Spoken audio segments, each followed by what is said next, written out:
Good evening, everyone. Welcome to our January 8th, 2009 Ogden City Council meeting. Let the roll call reflect that all council members are present. We appreciate your presence as well.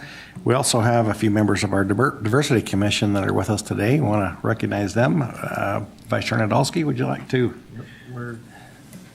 We are joined by Jeremy Shinoda, Diversity Commissioner, and our Diversity Officer, Viviana Felix, in the back.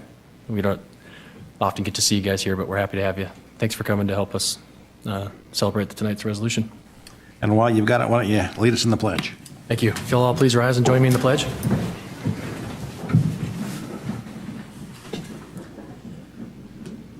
I pledge allegiance to the flag of the United States of America and to the republic for which it stands, one nation, under God, indivisible, with liberty and justice for all.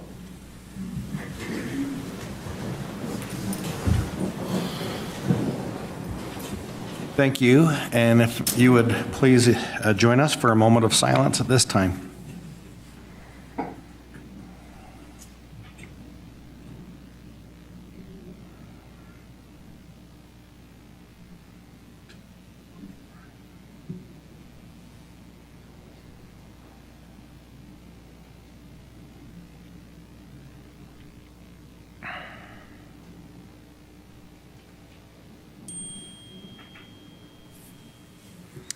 Thank you. The first item on our agenda today is a recognition. This is for the Martin Luther King Jr. Day of Service. We've asked Councilmember Lopez if he would make that presentation today. Thank you, Chair Heyer. I truly appreciate the opportunity and the honor to present this recognition. And this is a joint proclamation of the Ogden City Council and Mayor declaring January 21st, 2019 as Martin Luther King Jr. Day of Service in Ogden City. Whereas Reverend Dr. Martin Luther King Jr. was an American pastor, activist, and humanitarian who is best known for his role in the advancement of civil rights using nonviolent civil disobedience, for which he received the Nobel Peace Prize in 1965. Dr. King also focused on other important issues, including poverty and war. He was posthumously awarded the Presidential Medal of Freedom and the Congressional Gold Medal. And whereas in 1982, following years of lobbying by millions of Americans, President Ronald Reagan signed a bill into law making the third Monday in January a national holiday to celebrate the birth of Dr. King. Martin Luther King Jr. Day was first observed in 1986. And whereas in 1988, close friends of Dr. King discussed the irony of how so many Americans had fought for a federal holiday honoring Dr. King, yet, sadly, it had become just another day off from work. They knew Dr. King would be disheartened by the disengagement on the day set aside to honor his devotion to social justice. As a result, the Martin Luther King Jr. Day of Service was established in Philadelphia. And whereas federal legislation was signed into law by President Bill Clinton in 1994, challenging all Americans to honor Dr. King by devoting the day to citizen action and volunteer service, several communities, universities, and organizations across the United States have accepted the challenge and participate in the Martin Luther King Jr. Day of Service. And whereas the Ogden branch of the National Association for the Advancement of Colored People, NAACP, Marshall White Community Center, and Weber State University have united to sustain the national call to action by honoring Dr. King through a day of service with volunteers from cities throughout Weber and Davis counties. Events will commence with the Martin Luther King Freedom Breakfast and March at the Marshall White Center. Through this day of remembrance, we strive as a community to retain Dr. King's legacy of service. Now, therefore, be it resolved that the Ogden City Council and Mayor Michael P. Caldwell hereby proclaim January 21st, 2019 as Martin Luther King Jr. Day of Service in Ogden City. We encourage residents, schools, businesses, and community groups to celebrate Martin Luther King Jr. Day. We appreciate the efforts of those in our community to build upon Dr. King's legacy by helping others and encourage all residents to engage in service on this special, very special holiday. Thank you, Chair Heyer. Would like to make a motion?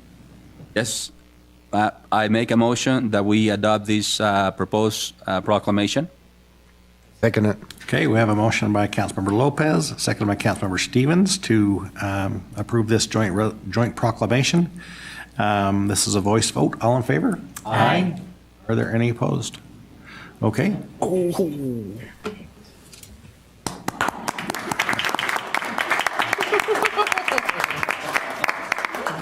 Betty, keep on walking. Keep on Just walking. keep on walking. That couldn't have been better timing. Perfect timing. That was impressive. Heck of a time. We're all clapping for you.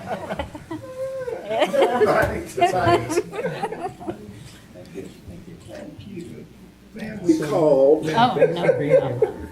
Thank you. Thank you so much. Thank you so much. Thank you so much, as always. Thank you so much. Yeah, Betty knows the drill. Thank you. Thank you Yeah. all. Why don't we take some pictures? There are a couple other people. Hey. Thank you. Sarah, come on. Let me get here by myself. We have a group here that's here. Bring them up. Thank you, support. Thank you for your support and all that you do, and we hope to see you. You'll have a on chance. Monday. You'll speak. Yeah, we're going to give you a Yeah, we'll minute. give you a chance. You won't Betty. get away. Are we in the right place? I don't know. Couple more.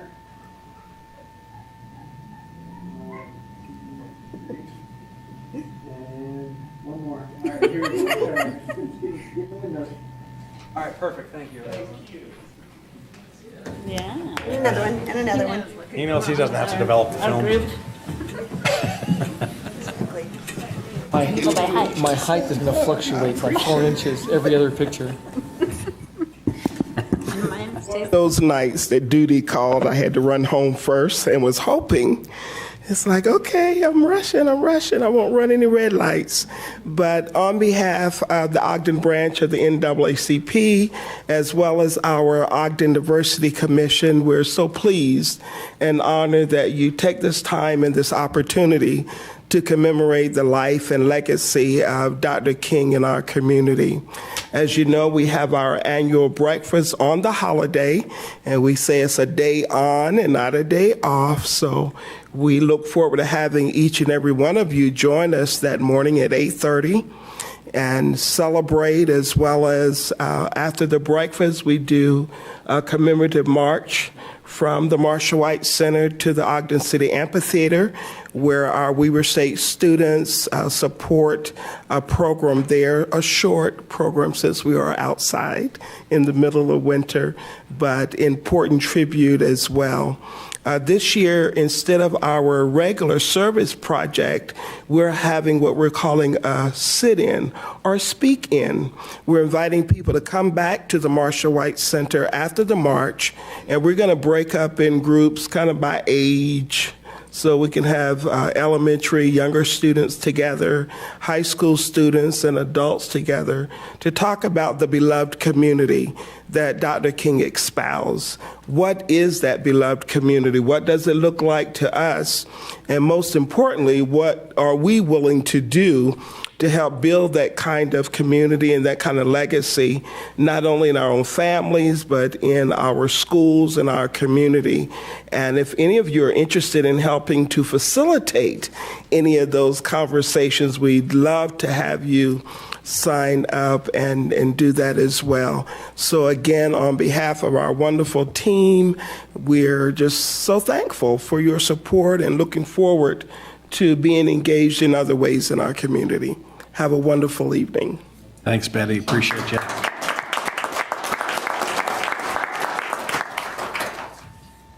All right. Next item on our agenda is the request to be on the agenda, item 4, fiscal year 2018 comprehensive action financial report and audit report. Probably start with Lisa Stout. Welcome, Lisa. Auditor could just head right up.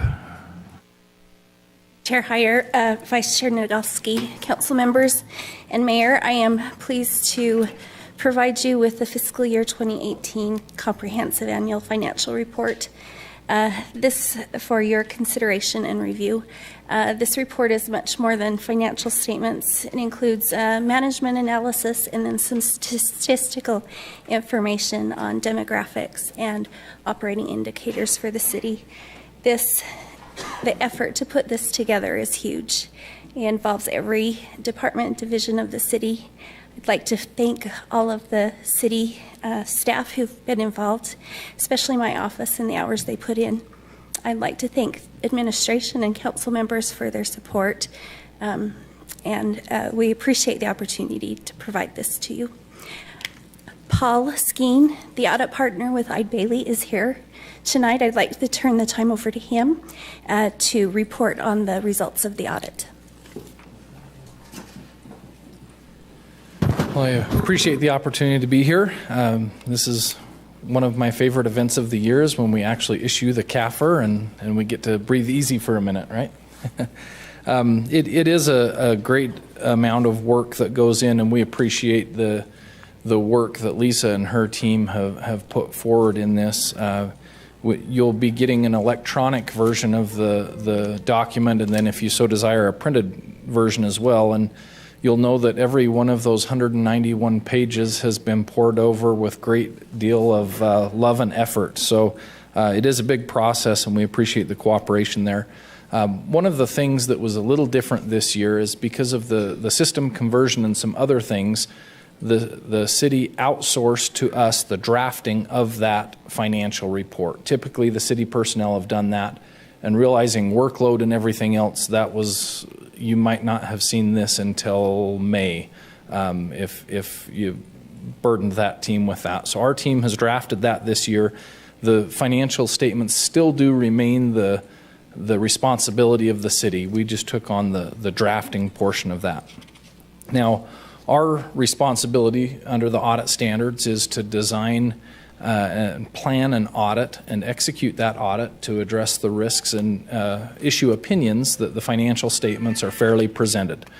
And we do that kind of in three buckets, if you will. The first is the actual financial statement audit, which we're offering an unqualified opinion, which is the highest, a clean opinion. And actually all three of our reports that we are offering are clean opinions. So that's good news. One point that is emphasized in our report on the financial statements is there was an issue related to a reimbursement request. There was no misspending or anything of money, but in the prior year there was a reimbursement that was requested for a grant that included the matching portion. So we had to adjust that into the prior year. So there is a prior period adjustment related to that.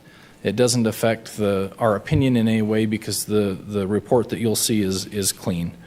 The second report that we issue is related to federal funds. We go through and on a rotational basis test the various federally funded programs within the city. We did not have any questioned costs as we did that. We end up testing in great detail. Each federal organization has its own stipulations and requirements, and as you can imagine, some of them are quite intense and quite detailed.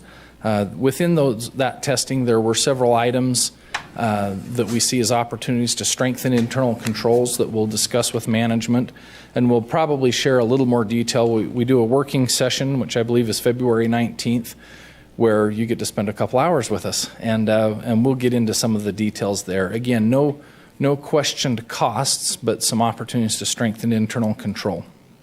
And then the last report that we issue is related to state compliance. And again, we're offering a clean opinion, but there were a couple of instances that we felt ought to be brought to the attention of council. And again, we'll go through these in greater detail in the working session.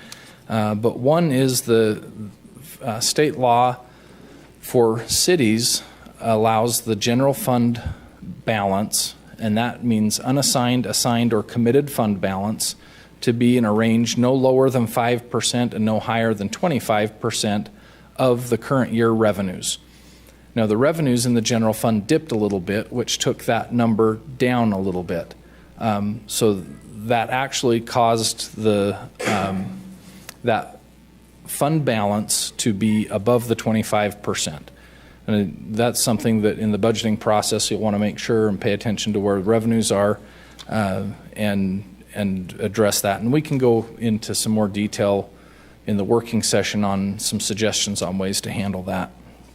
And then the last item, there were two, there were two funds, the refuse fund and the downtown special assessment fund, whose expenditures exceeded their budget. State law requires that each fund budget for all expenditures, and those were over their budgeted amounts by a little bit, not anything super concerning, but again, that's something you'll want to be aware of, and we can talk in detail about that.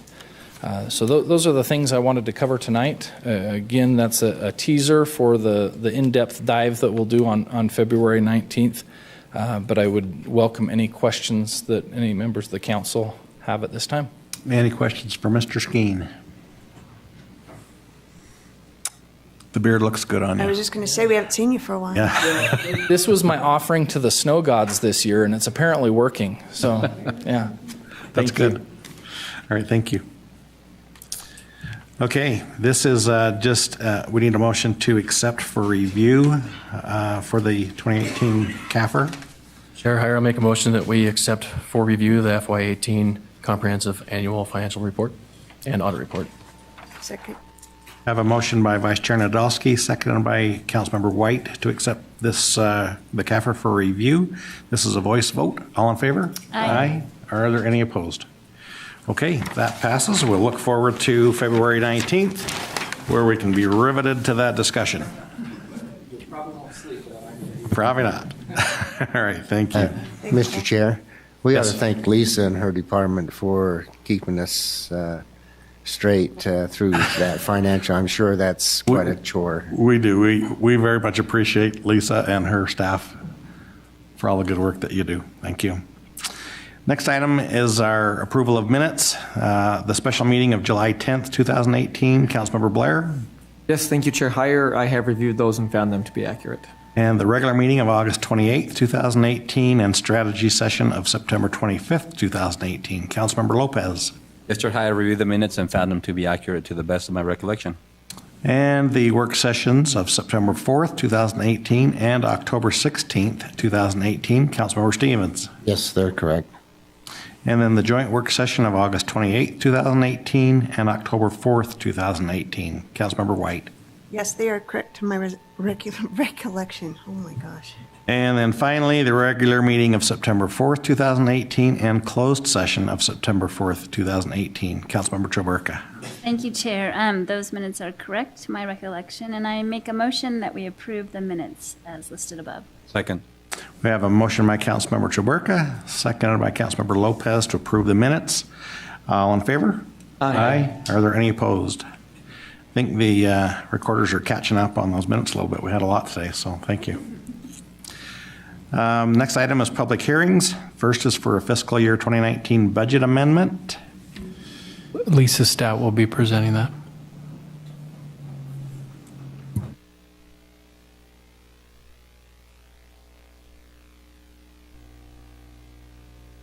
Welcome back. Again, I appreciate the opportunity to be here. The budget amendment for your consideration this evening is to appropriate an additional $529,880 to the city budget. I would like to quickly review the details of this budget action. And I tried to do the font as big as I could. So hopefully that's visible, at least the numbers. I thought I would provide you the verbiage, but at least you'd have the numbers to look at. The first item is to use some money that was appropriated for the branding study of the city 2 years ago, I believe, was when that money was appropriated, and move that to the CIP fund to help provide some downtown wayfinding signs. So that is simply moving budget from the general fund to the CIP fund. The second item is to appropriate some money out of the contingency fund that is funded by council every year at $100,000 for emergency repairs. This will be transferred to the fire department budget to help with sewer lateral replacement that they needed at Fire Station 2.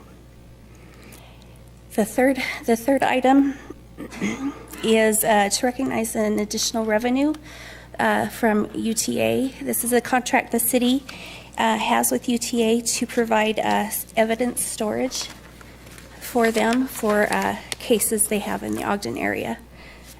And we do anticipate this will be an ongoing agreement. We'd like to appropriate the expenditure to help provide overtime or temporary wages for the records clerks in the police department. And then the fire facility improvement, this is to recognize the transfer from contingency funds to the fire budget fund for Fire Station 2 laterals, sewer lateral improvement. The next item is to recognize some donations received by the city for an unmanned aircraft system summit that was held at the airport. These funds have been received from various entities, Box Elder County, GoEd, and Desert UAS. So this will replace the budget that CED used to host that event. Additionally, the city received an arts grant. This is general support for the arts program, and we're asking to appropriate that to their operating expense. We're also asking to appropriate $1,150 out of the public services budget to move to the golf course budget to help purchase a new copier and printer for the golf course. In the CIP fund, we would like to recognize, oh, sorry, I forgot I had a PowerPoint.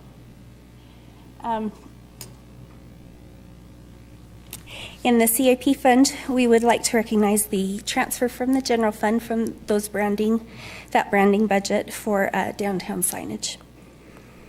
In the water utility fund, we would like to move budget from a project that has been completed and closed out to the utility funds projects identified in the engineering studies. This is in the amount of $395,000. Additionally, we'd like to recognize an additional appropriation of retained earnings from the airport fund. This will help fund the new airport manager costs and also provide some additional budget for them if there's overlap or they need to hire a consultant.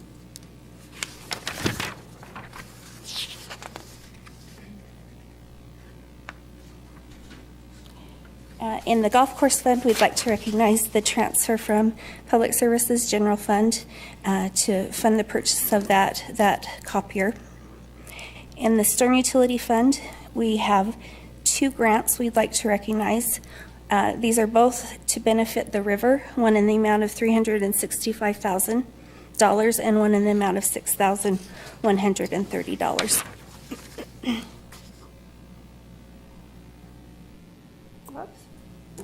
And then finally, in the miscellaneous grants fund, we would like to recognize a JAG grant received by the city in the amount of $59,000. This generally provides equipment for the police department. And then also a $5,000 grant for the Union Station for some repairs to the brickwork on the front of Union Station. Any questions? Questions for Lisa? Overtime for the police.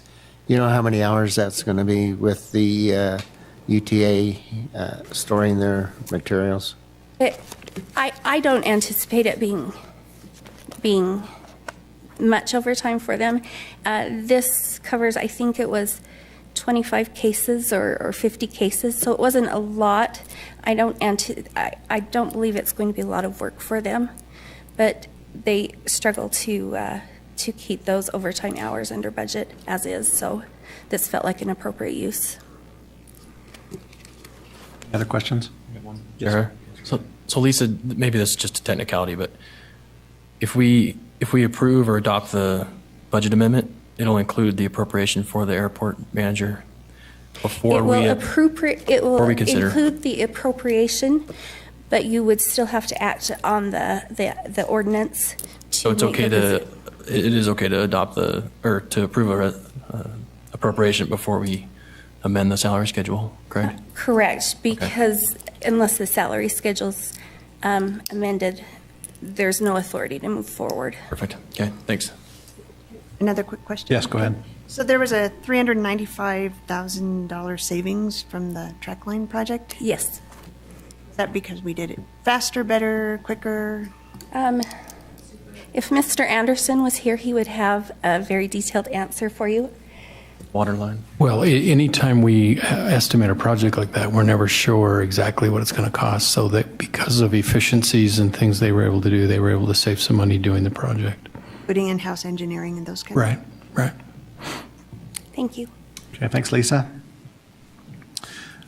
Okay, I'll look for a motion on this item. I'll make a motion that we adopt. Public hearing. Oh, sorry.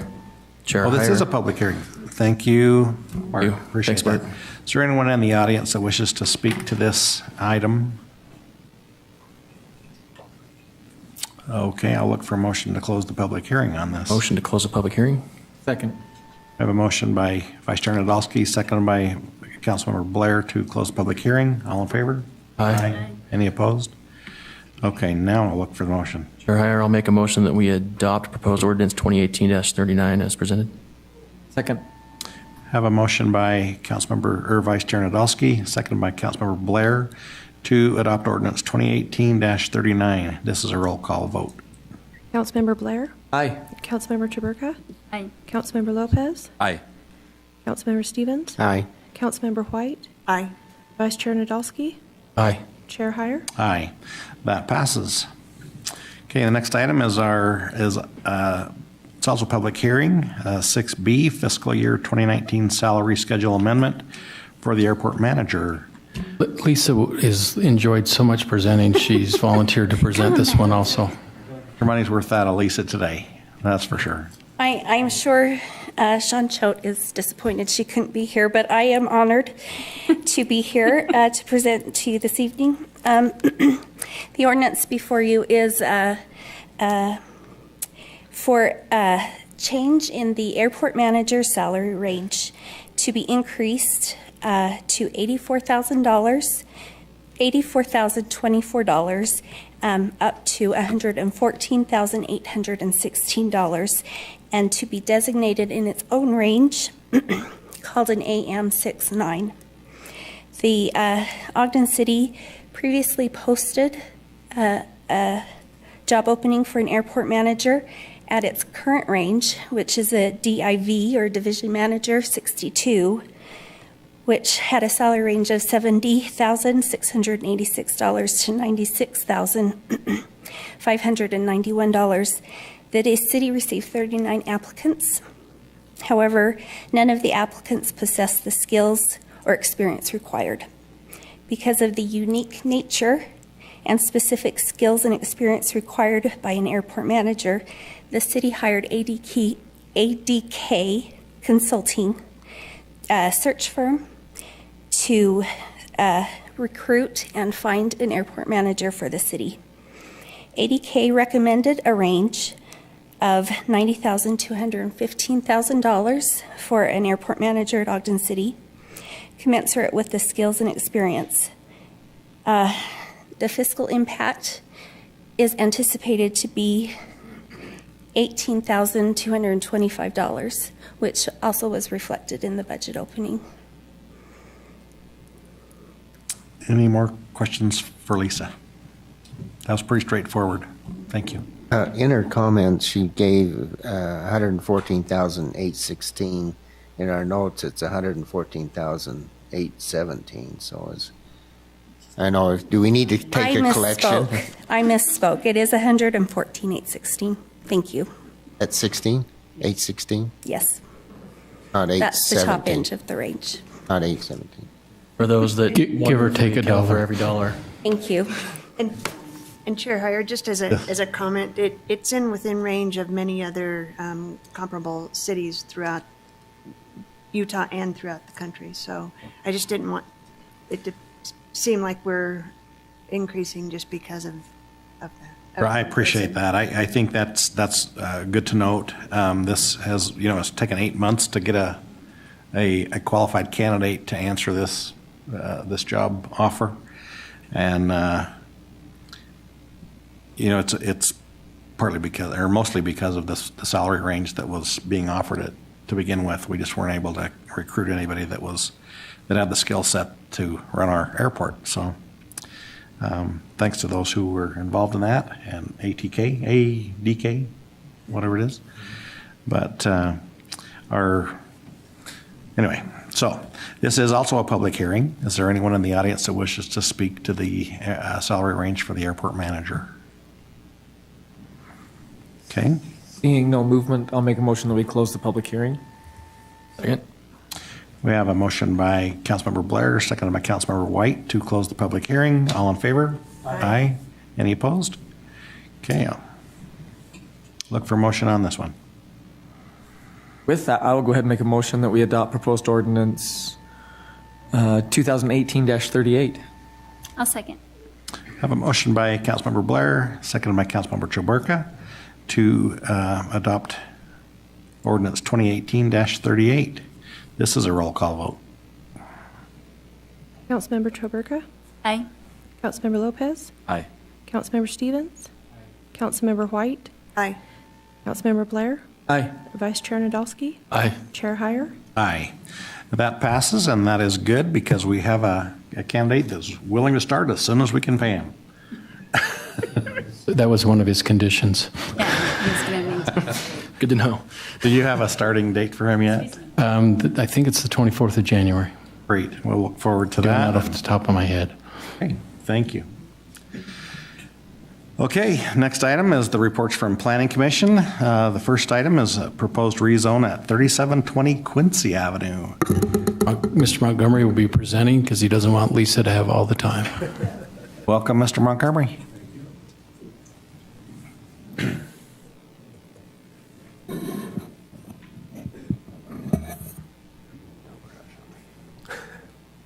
Yes, don't crash.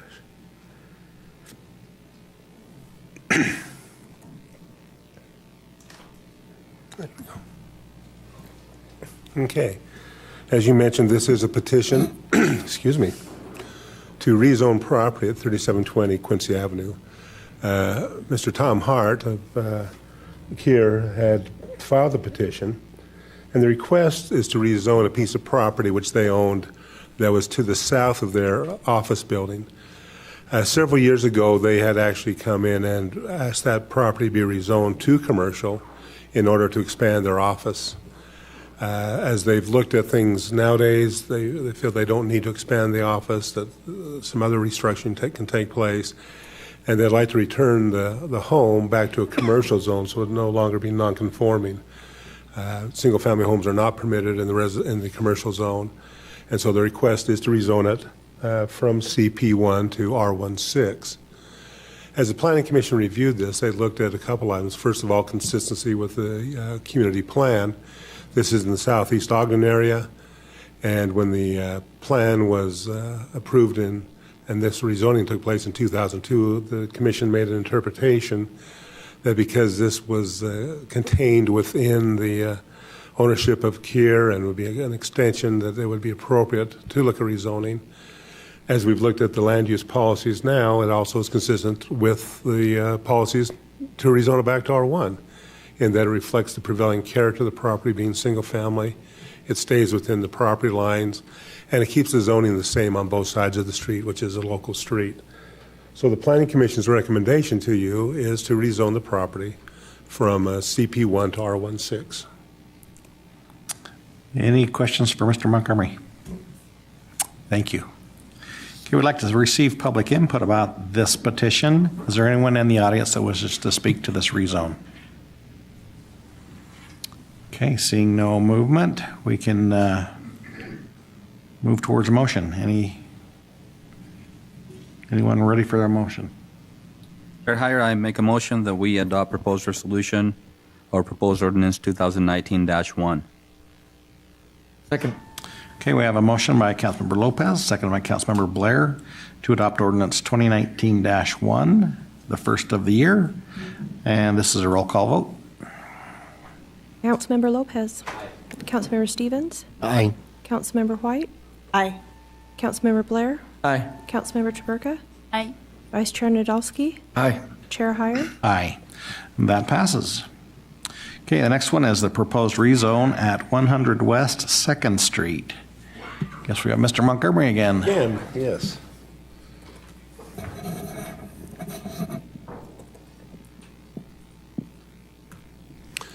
Okay, and this also is a petition.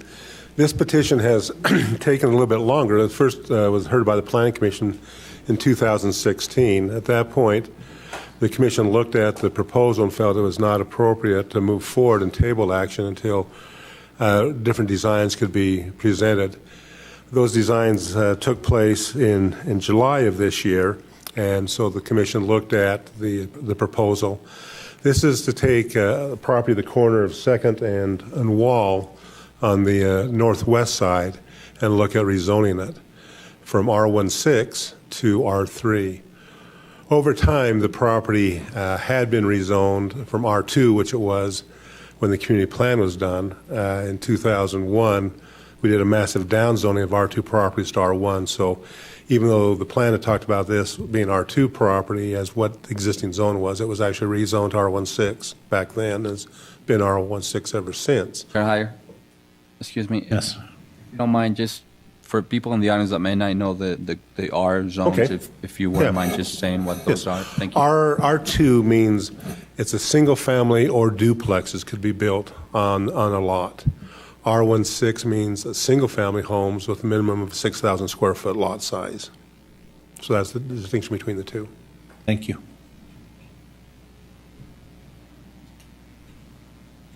This gives you an idea of the view of the property from looking to the northeast, the south, and at the intersection of Wall and 2nd Street.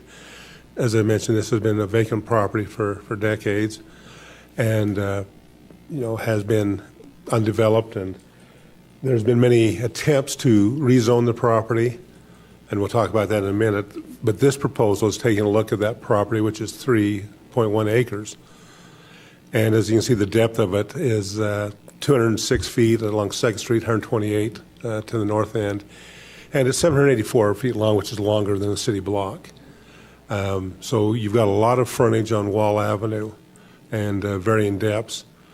The proposal is to have 30 units, which relates to about 9.5 units an acre. And it broken up into townhome developments of buildings of 3 units, 4 units, 7 units, and 1 10-unit building in this layout. This is a view, blown-up view of what is being proposed as a concept, and I'll talk about concept versus actual in a little bit. But in this idea, they have the units face the public streets, 2nd Street and Wall Avenue. All the parking takes place behind, so it's not visible from the street. And they're all in enclosed garages. So each of those driveways leads to a 2-car garage that's underneath the unit. So as you go further to the north, then you have the long building, which is the 10-unit building with, again, garages. You'll notice there's not only the public sidewalk on the street, but then there's an inner sidewalk that connects all the units to either the play area, the park, the front doors of the units, and 2 access points, one on Wall Avenue and one on 2nd Street. The units are designed to be two levels. There's 1,300 square feet with the garage being on the main level and living space, and then bedroom and bathroom and that on the second floor. This gives you an idea of the appearance, what you'd see from the street on the lower drawing, what you'd see from the inner part, which is the upper drawing where you see the garages as they're built into it. One of the things they've tried to do in this design, and this is again showing the larger buildings, is try to follow the community plan and talking about trying to have single-story heights. 28 feet is the maximum height of the building, and as I mentioned, while there are 2 levels, they're blending that level into the roof line, much like some of the older homes in that area where they have built into the roof a second area for living. And so they're trying to mimic that as part of the idea of a single-story home, but using that roof line for some of the living space in that project. So as I mentioned, when the Lynn Community Plan was adopted in '86, R2 was the zoning. 2007, after many petitions to rezone this, mainly to commercial for convenience stores, the community plan was amended to deal with all 4 corners of 2nd and Wall Avenue. For the northwest corner, the options for zoning were R3, PI, or C1. R3 meaning multiple family density, PI meaning office or institutional uses, and C1 being neighborhood commercial uses. The CO was applied to each of those zones, meaning that a specific rezoning would be based on a specific concept. It would not just be rezoned and it could be any of those items that it's in a C1 or R3 or PI. It would be that if it was not for the specific design, it would not be rezoned. And the plan then talked about that compatibility is an important consideration, and that compatibility could be included to things like as single-story buildings, pitched roofs, brick or Atlas brick is the primary exterior material, and that in no event would the convenience stores or service stations be allowed as part of any use allowed on this corner. And so that is how then in 2007 the plan was amended to address how the corners would take place. And the language also talked about that the first corners to look at would be those that are vacant, which would be either the northwest or the southeast corner, which are the 2 vacant corners. The other 2 corners do have uses on them at the present time. And so the Planning Commission, as they looked at these standards that were in the development proposal and then in the community plan, talked about that the proposal would be townhomes, so that would meet the residential requirement in an R3 zone with a maximum of 30 units, which again gets to about 9.8 units an acre. That there would be a fence, a non-see-through fence provided along the north and west property lines, because to the west you have a dirt lane that serves several homes that are back in that area, and I want to make sure that intrusion doesn't take place to those properties that are to the west and also to the north where there's a property that abuts it on the north side. The single level appearance with the second level incorporated the roof line is a condition in the development agreement that they do have site amenities. It's not just a house or housing project, but they do have the tot lots and picnic areas and dog park and those type of things that the residents could use in that development. That the buildings would be 80% brick. In their exterior, there would be a 2-car attached garage for each unit. There would not be dumpsters, so there would not be that type of pickup taking place. It would be all done as city services out on the street. And that access needed to be approved by both the city on 2nd Street and UDOT, which is Wall Avenue. Those are terms the Planning Commission had recommended take place in the development agreement. At the Planning Commission meeting, there were concerns raised by the neighbors. Traffic and circulation was a primary concern.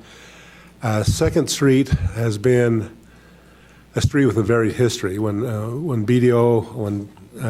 Defense Depot Ogden was in operation, this was probably the main gate in, and so all the traffic came down 2nd Street.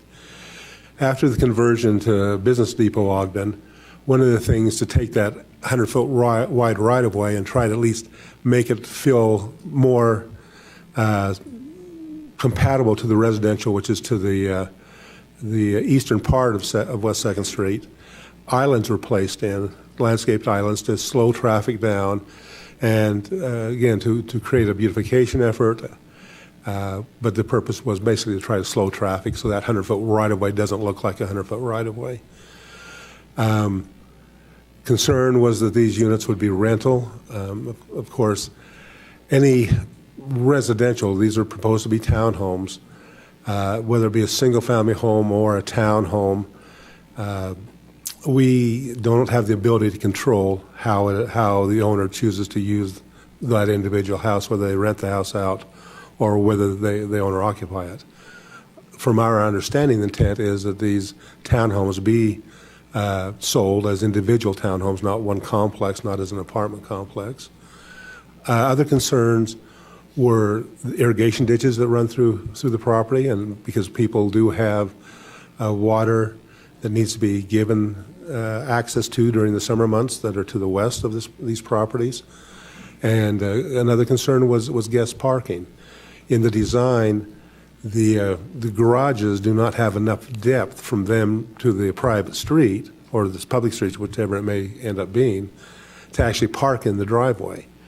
And so that only leaves about 7 cars that could be parked on the property which are not in the garages themselves. There could be some parking on Wall Avenue, but that'd be at the north end. As you get to the south end, the turn lanes, and that would prohibit parking in those locations. Again, the other concern, as I mentioned, was that dirt lane that's to the west, that not be used for access. Also, concerns were raised that throughout the development time that it has affected some homes in the area. As the Krager home shown here is the front porch has subsided and tilted, and the work, you can see the brickwork as it's separated and the porch leaning. Concern about that, and would additional development create problems for that home also. In the Planning Commission's recommendation, they have given you a direct recommendation. You actually have 3 options that you could consider. The first one is you could rezone with the intent that this specific project, it meets the general requirements and is consistent with the community plan. Now, the thing that's important is that this is only a rezoning process, a step. The actual design and approval of the design still needs to go through a review, which would be a conditional use permit with the Planning Commission, which would then look at all the actual construction details of the property, applying what's done in the development agreement to then the ordinance requirements. You could look at this and say that with those general guidelines, you think additional limits need to be set and to make it acceptable with the community plan, and add additional requirements based on some of the things the Planning Commission had recommended to you. You can do more specifics. Again, though, this would not give it final approval to be constructed. It would still have to go through that actual construction review process with the Planning Commission as a conditional use, and again, a public meeting on that. Or the third option is you can deny the recommendation, as this is not consistent with the general plan or the community plan in terms of this design. The Planning Commission, as they then made their recommendation to you, they recommended 7-1 to approve the rezoning from R3 to CO, subject to the group doing review, as I mentioned, that this property be combined and that and if it's going to be subdivided as a condominium or a PUD for ownership of each unit, that would need to take place. The fences along the west and north property lines, and that some architectural revisions to be made to the buildings, putting more brick at the front entranceways rather than the board that was there. The Commission approved this 7-1. Commissioner Herman felt the project was too dense. They felt there were too many units on that property, and felt it was not appropriate under the present proposal. So that is what you have before you tonight for your consideration. Any questions for Mr. Montgomery? I have one question, if you don't mind, Chair. I was just wondering, when you were talking about the other corners, are there any plans? I mean, on our maps, there's nothing really on those corners right now except for one house. Is there any plans in the works for those other corners at this time? Again, much like this corner, the south east corner, there's been talk by the owner to try to sell for different things, but has never gone to a process of rezoning that piece of property. The other two corners, the house on the northeast and the southwest, both of those homes, at times there's been discussion of adding additional units to that, but again, those have never taken place either. This corner seems to be the one that has always come to the forefront of someone wanting to do something on this corner because of its size. Questions for Mr. Montgomery? I have one. I'm taking the letter that we received from Bob Gibney, and he wants to know about a fence on the westbound boundary line. Has that been discussed at That all? is one of the conditions in the development agreement of a solid fence along that west property line to keep this development from getting into those properties that are to the west. And he also mentions that there are livestock in that area. Is that true? Correct. And so if he's suggesting maybe a dog park or something to keep the dogs maybe away from those critters, would that be a Well, the project? plan actually does have a dog park with fenced-off area in its development. The other thing that he mentions, and I think that's important, that still has to be resolved, is the irrigation ditches. You've got a long wall, and you've got ditches going through the property. Those all have to be designed and meet the criteria from the ditch company to allow the flows to continue. Yes, that brings up an interesting situation with the irrigation. Is the developer aware of those ditches, and does he know exactly that the responsibility may be his to maybe cover those or to pipe them, or what? Those are the items that we put into the development agreement, that they have to be addressed. They can't just be ignored. I mean, those are items that have to be done. But again, since this is not the actual design process, we've made aware that we'll be looking for those things if a project is proposed and approved. Also mentions on the west side that the west side is lower than some of the other properties, and so if they were doing some snow removal, where would that possibly be? One of the things that in the design review has to take place is they have to show that they can contain all their runoff on their own property and not spill onto any other properties. They have not gone to that detail yet. That'd be, if the zoning takes place, they'd have to look at those actual construction techniques to make sure that runoff does not go to the adjacent properties, but they can contain it all on site and then let it out to an approved area. Where would that runoff go then? Would there be a drain there that they would? Yeah, they'd have to connect into a storm drain and take that water from the detention. But at this point, we don't know where that is because that engineering hasn't been done. You also brought up the density situation. Is this property over, does density play into this aspect of this property, or what's the code for? Well, that's kind of your determination. In an R3 zone, as I mentioned, it can be anything from a single-family home to an apartment complex or townhomes as being proposed here. The R3 zone allows anywhere from 5 to 6 units an acre to 18 units an acre. And they're proposing 9.5 or 9.8. That's under. So they're kind of in the middle range of what an R3 would allow. He also mentions parking of those visitors.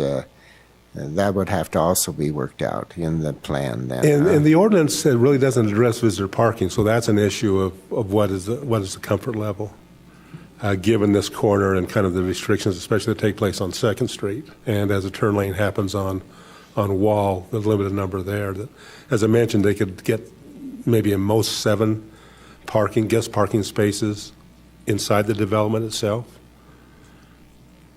I have a question. You addressed garbage collection will be, I guess, just the green cans that we have. Correct. It brought up a question in my mind about street width and whether it's dedicatable at all, or how's So under what's the proposed? present concept they have given us, it would not meet the width to be a dedicated public street, so it would be a private street.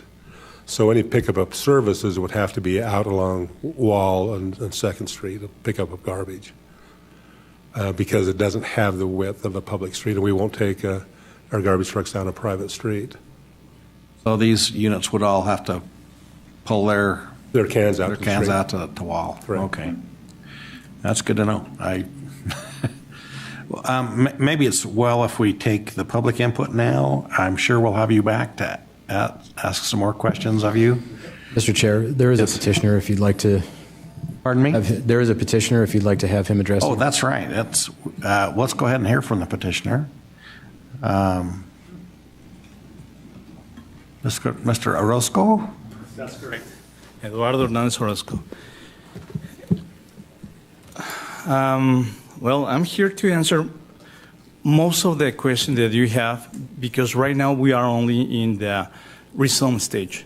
We are not having all the information because we don't go forward with this because before we make all the analysis, we need to have the approval first.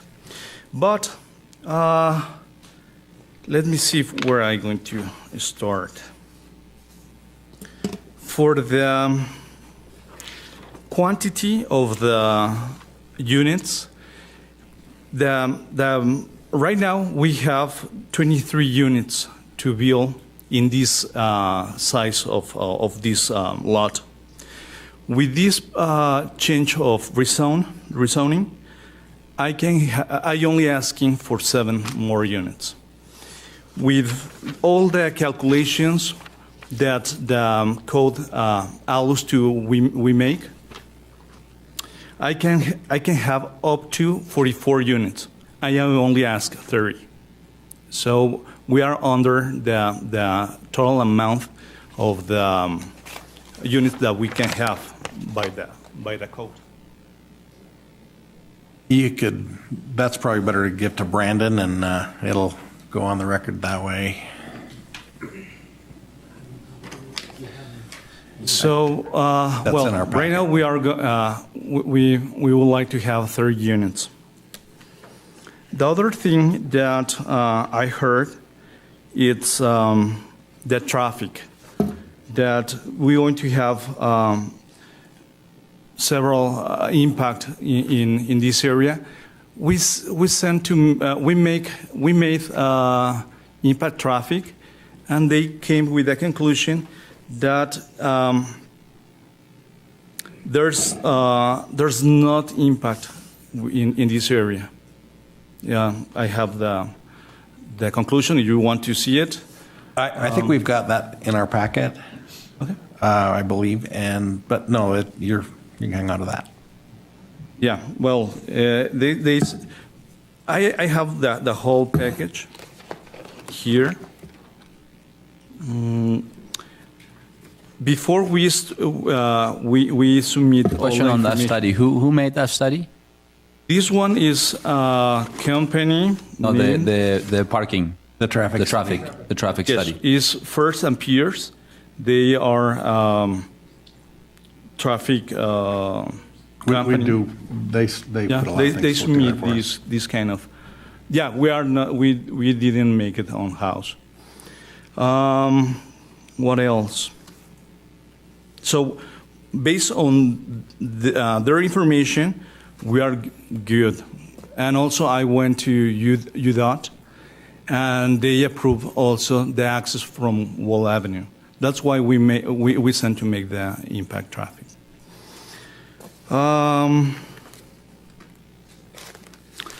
I spoke with Bob about all these kind of concerns, and we almost resolved all his concerns about the ditch, the irrigation ditch. Yeah, well, right now I don't have what is going to be our approach, but basically we're going to intube that canal. The other is the parking, that the visitor parking. According to the code, we need to have only 3 spaces for 3 units. So basically, I need only to provide 10 stalls, parking stalls, for this project. And with the change I made, if you saw in the Glen projection that we can add parkings, guest parkings in the west side of the property. With this, I can get up to 14, maybe 2 more spaces. So I cover perfectly what the code said. Let me see. Also, for the drainage of this, I don't have right now where it is going to go, but right now, in a quick review, this is going to flow to 2nd Street. We're going to make all to go to 2nd Street and connect to the sewer. What else?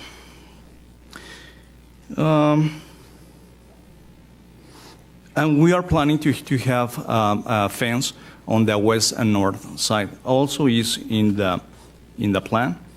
Is one of the things that we are looking to have. Also, the dog park is enclosed. We are not going to have the pets running freely into all the property, only in the section of it park.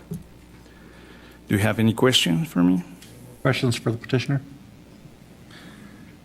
So you're planning to go 14 spaces? Pardon? 14 spaces, additional spaces? You're Yes. willing to go up to 14? Yes, per code, I have to have 2 per unit, and for visitor, 1 per 3 units. So if I have 3 units, I need only 10 spaces for visit and parking, and I'm providing at least right now 14. 14, okay.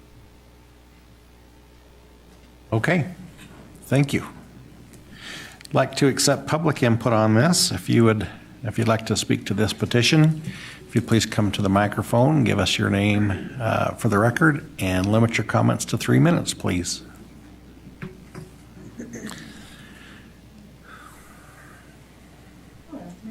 Martin. We live at 105 West 2nd Street, so we are on the southwest corner. So that would put us directly across from the proposed development. The biggest thing that we have is access to 2nd Street is very hard from our location. We can turn right, and if we were to turn left, which is what would have to happen from this proposed development, most times a day would be perfectly fine. However, when the BDO lets out, it is backed up at least a block to 2 blocks for at least a half an hour to an hour to an hour and a half every day. So trying to turn left onto 2nd Street to Wall, which is normally where you would be going, would be very difficult. I am not sure if they have, I've heard some that they've asked UDOT. I haven't heard if they have actually got UDOT permission to get off on Wall. But 2nd Street, we do know, is getting worse and worse. And I know I don't normally spend my time looking out the window, but we have a little child who likes to sit out and look at all the cars going by, and so I do notice that quite a bit. And, you know, it would be quite a bit of difference, the change. If you look at all the houses around, most of them have a half acre to an acre. And so the density is a concern for us. But we do appreciate and we understand when people, you know, have a house, have a piece of property that, you know, we do like them to be able to use it as they see fit and to not do this. But we're just asking as neighbors, you know, some less we knew as to go from R1 to all the way to R3 is maybe a little excessive. And the traffic, especially on 2nd Street with a BDO. Thank you. Anyone else?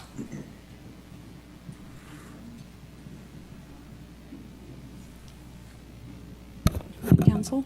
I'm Terry Lanier, and I live at 136 West 2nd. I live directly across that dirt road that they're talking about. The house has been there for about 100 years, and I grew up on that street. So I was there when the DDO was actually in process. It was a lovely street then. It was very quiet. The only time you had traffic was 6:30 in the morning and 3:30 in the afternoon. So I feel that I have a good baseline when I tell you that the traffic has become a bit tough to deal with at times. It's very loud.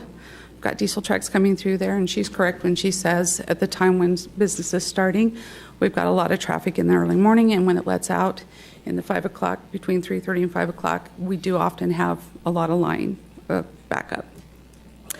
My concern is I'm not opposed to anything if this helps, or that's been an empty lot, and I understand that, so I'm not, but I do have concerns. I come from a background of engineering and stuff, so I kind of understand some of the situations.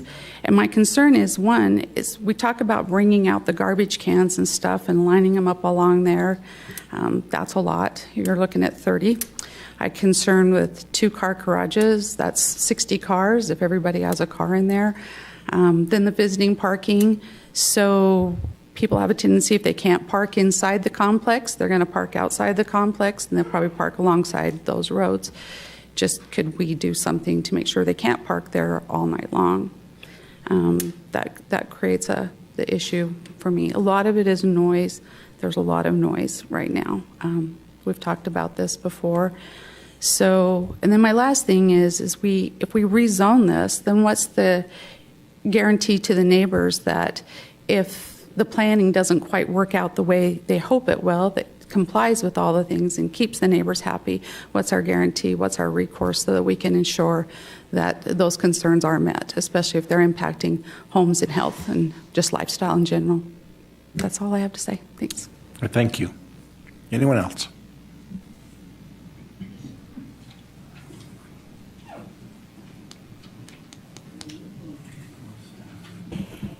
Tammy and Rick Krieger, 159 West 2nd Street. Thanks to Greg for showing the damage to our house, which I'll talk about in just a moment. We have 3 primary concerns, which is traffic congestion, pedestrian, and neighborhood safety. 2nd Street is one of only 4 egresses to 220,000 acres of BDO. It's bad now. Adding additional, we're talking a minimum of 60 cars impact to that. I'm curious about the traffic study, and I would encourage further traffic study because it's at an unacceptable, extremely hazardous rate already. Longtime residents, when BDO first opened, we partnered with Ogden City Planning Commission to promote the safety and security of our neighborhood with agreements for the medians and the 5-foot sidewalks, which we diligently clear of snow and maintain to ensure the safety of the pedestrians and lots of school traffic with Heritage Elementary right there. Our daughter was struck crossing the street on Wall and 2nd as a pedestrian when she was in junior high. And that was before all of this. So it is a dangerous area, and we have to be careful of our kids and the people who do choose to bike and keep our air cleaner. The proposed rezoning and townhomes would bring a minimum of 50, 60 additional cars, and I think that's a modest multiple times each day. So I encourage an in-depth traffic study, including historical data of accidents at the intersection both ways. Recommended mitigations, left-hand turn signals, I don't know who controls that, but they don't go all the time. That would help. Paint parking lines and the diagonal lines to facilitate adherence to the single-lane traffic. Ban semis, that would really help. I don't know if we can do that, but it's dangerous. I'd love to see speed bumps. Community value, we're a residential area, like Shelley said. We were peaceful, quiet, very lovely part for over a century. We need to ensure that the progress of our city aligns to maintain integrity and value for what we already have in Ogden. You can see, and I don't know if you're aware of the historical value of Bingham's Fort area, but our home is one of what was 14 remaining dwellings when the Planning Commission they set up a walking tour brochure of that historic pioneer area. And our home, you can see the damage to it from what's occurred already. So that's my 3 minutes. Did you want to add anything with your 3 minutes? I probably could add a little bit. There's really no way you're going to be able to go out there and park anywhere on Wall. And second is going to be difficult too, because anything in that whole area across there, you get a trucker making a turn, half those guys are apprentices. They're going to smack a car, they're going to hit the trash cans. When I'm coming north on Wall and trying to make a right-hand turn, I have to wait for the light to turn green before I can make my right-hand turn because there's not enough room there. So there's nobody going to be able to park there. Thanks. Thank you. Who's next?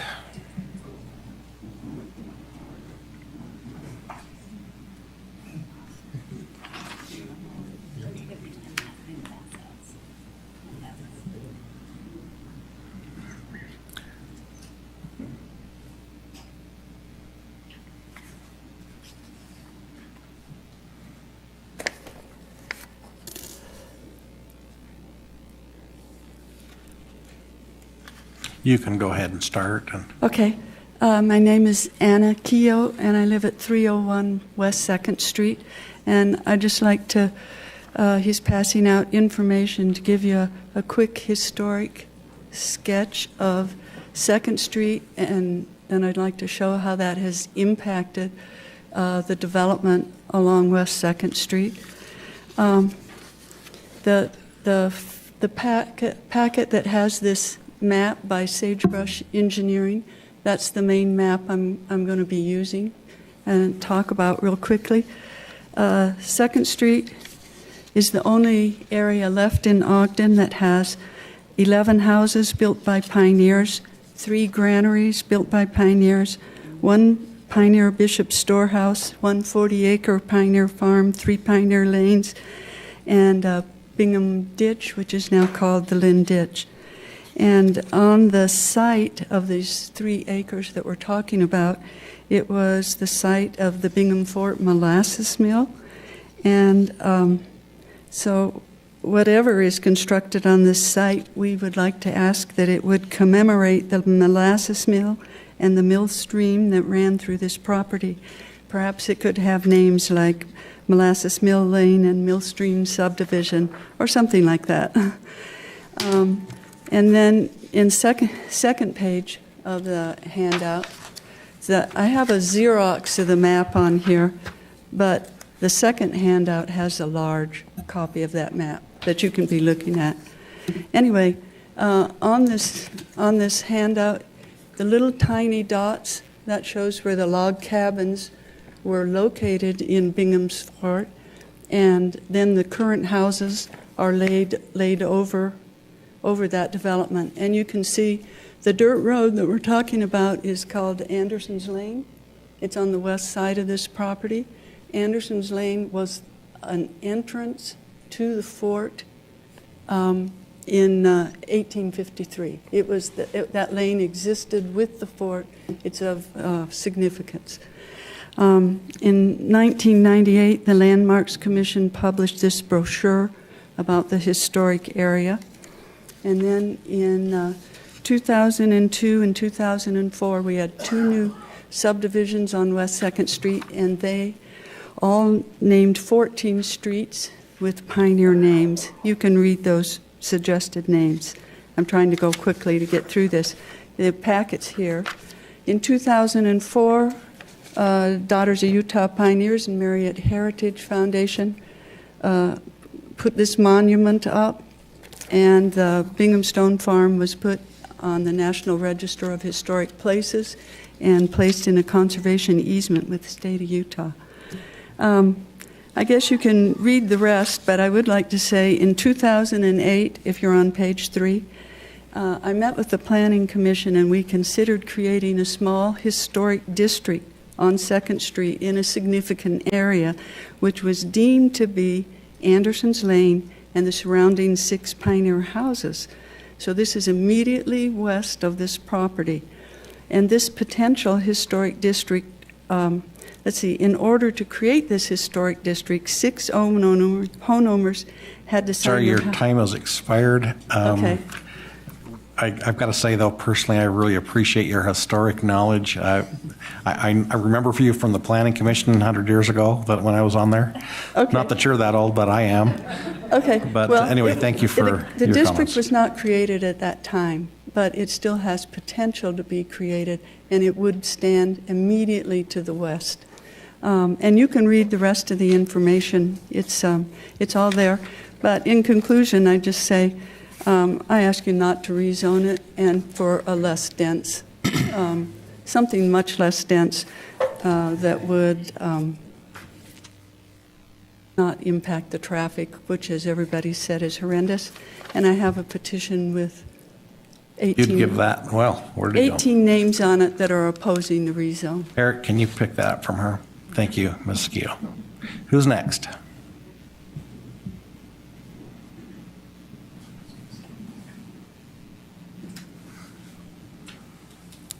Oh, thank you, Council.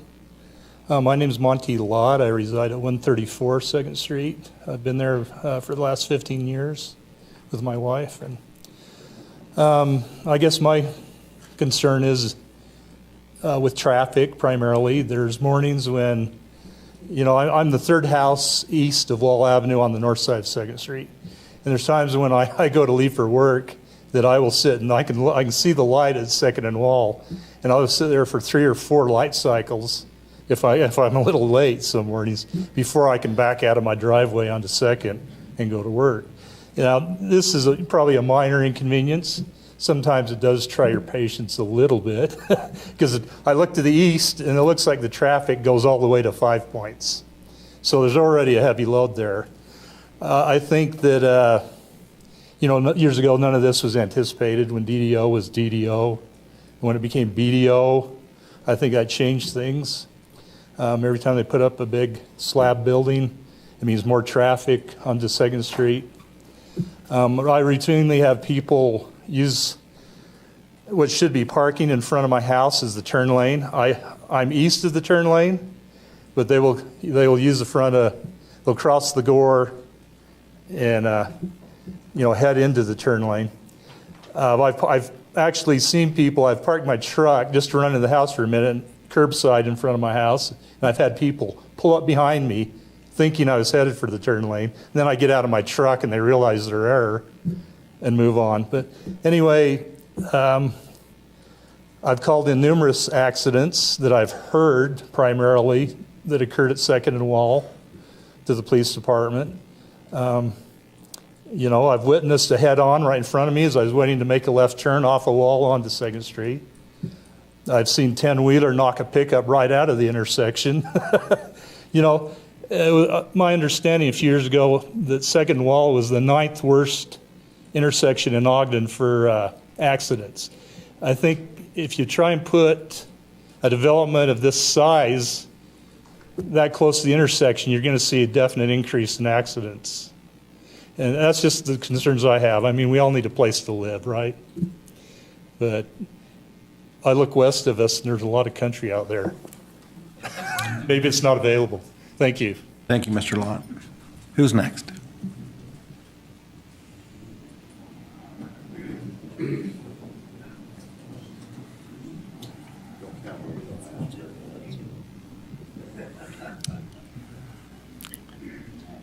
Maybe we could let him ask a question while somebody else is talking.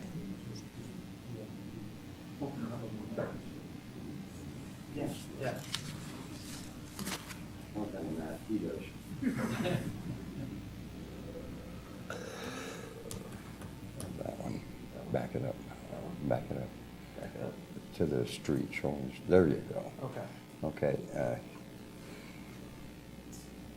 Can you give us your name? Okay, I'm Bob Gibney, 152 West 2nd. How are we doing this year? Nice seeing you all again. If you look at the streets up here, you've got, I can use this, all right. Computers, God let man create computers to prove the devil exists, and I don't like them. But right along in here, there's a bus zone. And up along in here, you notice there's a white line going up on both sides over here. The people coming down, they like to use those as an extra traffic lane. We've had semis come down there and knock mailboxes over because they think it's the second traffic lane next to the curb and gutter. And this road right in here is where they'll be bringing the curb and the drainage out into the storm drain. So they'd be angling a little bit down. But those are my problem there, except for up at this end where the state of Utah has the easement where the ditch comes across at.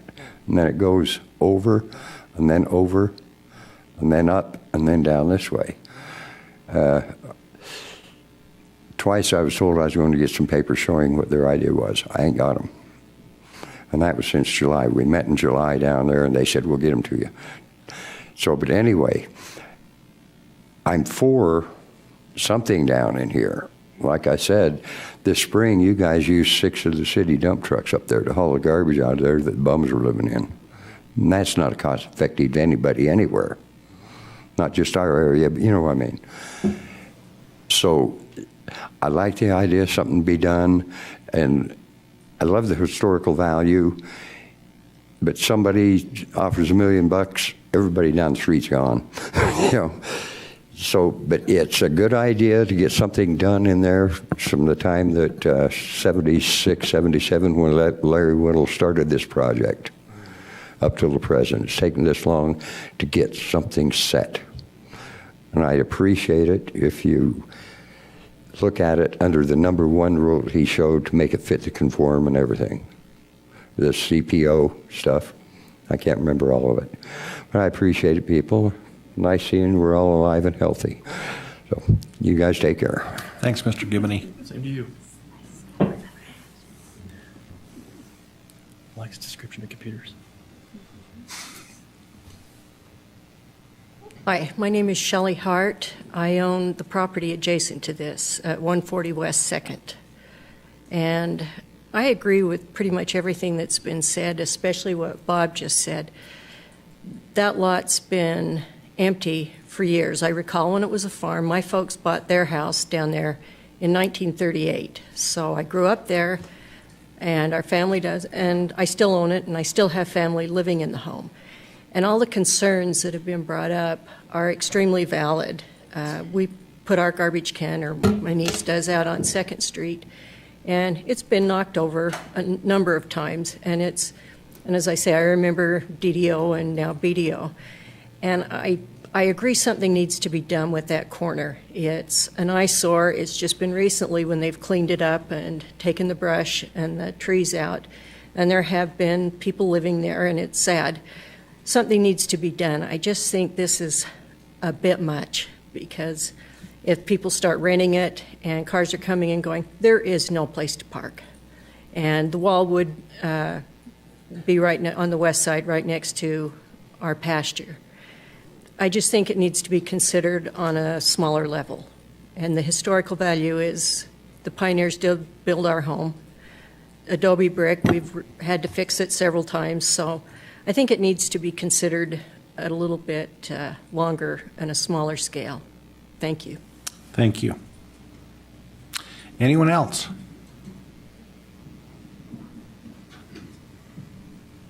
The other Mr. Montgomery.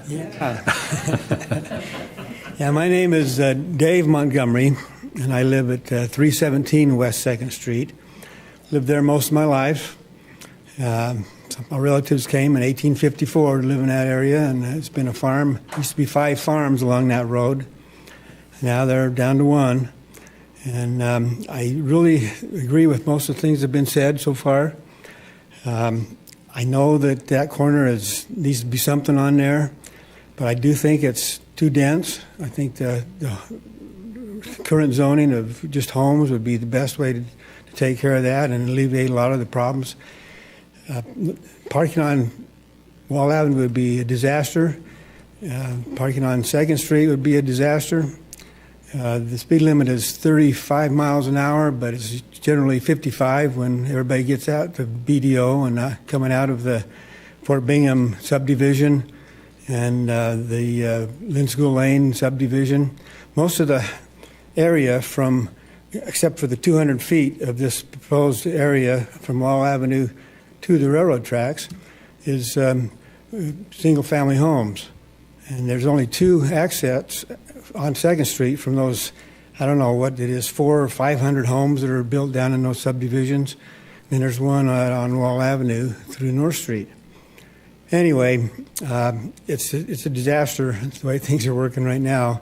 I don't know how long it's been since the counters on the traffic, those lines you put across there. I don't know. I haven't seen one of those for a long time. But boy, there's sure a lot of traffic there. Hard to get out of our driveways. You have to wait for a long time. And I've seen several accidents there, too. So anyway, I appreciate the opportunity, but I do agree with most of what's been said today, and I hope that something can be done to alleviate that traffic. And I just think this is too dense for this particular area, right on the corner of 2nd Street and Wall. That's a tough place to have that many people and that many cars. Thank you. Thanks, Mr. Montgomery. Is there anyone else? Going, okay. Looks like we've heard all the comments. Mr. Montgomery, you want to talk at all about some of the concerns that have been addressed that you can?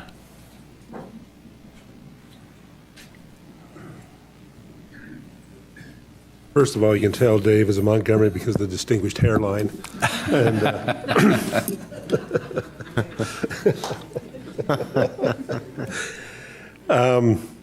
I think that was good, Greg.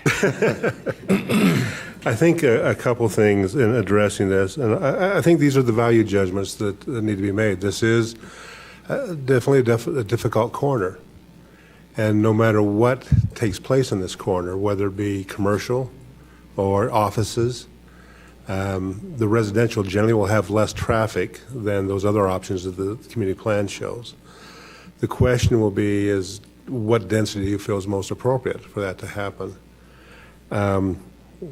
It would, the traffic impacts are there. The typical maneuvering that people like to do, you really can't do if you want to try to be safe. You'd have to really, as you're coming off of 2nd, go down, go around the traffic island, and then head back east to really do a safe maneuver. And in many areas, such as Skyline Drive, those are things that people have had to adjust to. Admittedly, this has more traffic than Skyline Drive does, and that is an issue there.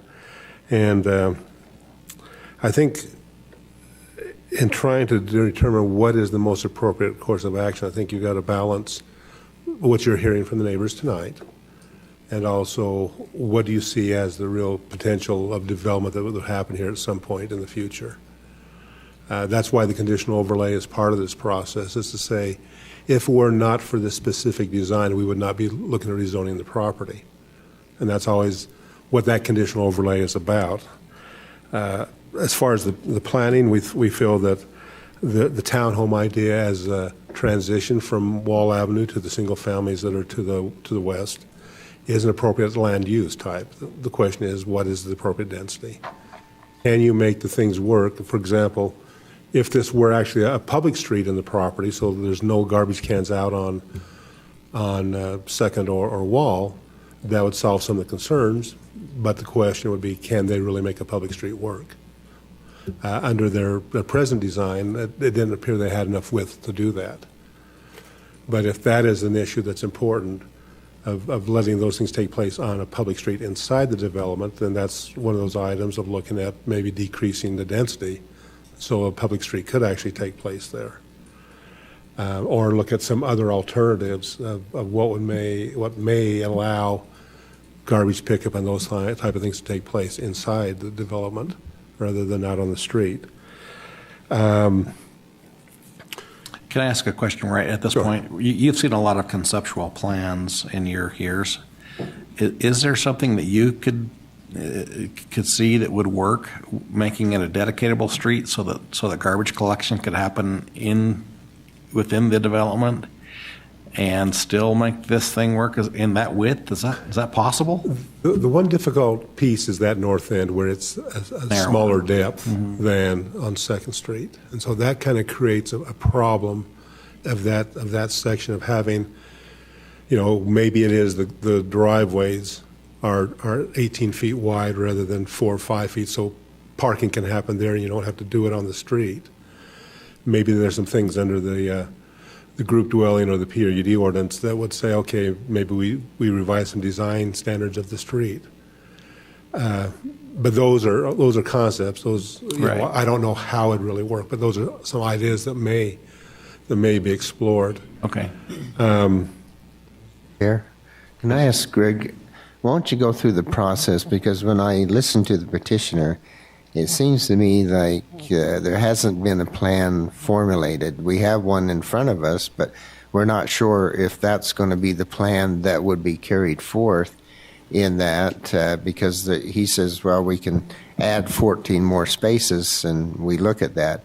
So what is the process that needs to be carried forth? If he comes with a plan, tell us how he's going to proceed through the Planning Commission, and does it come back to the council?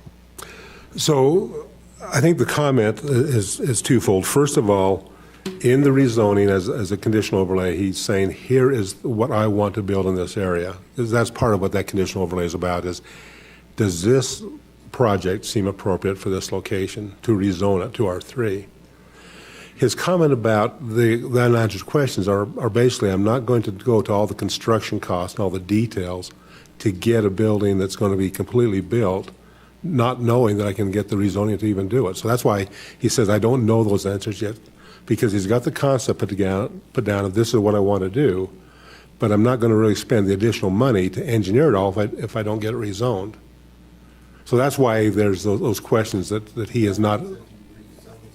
And then what is his transition there? So then the development agreement as part of the conditional overlay sets then you have to have at least these items in your project.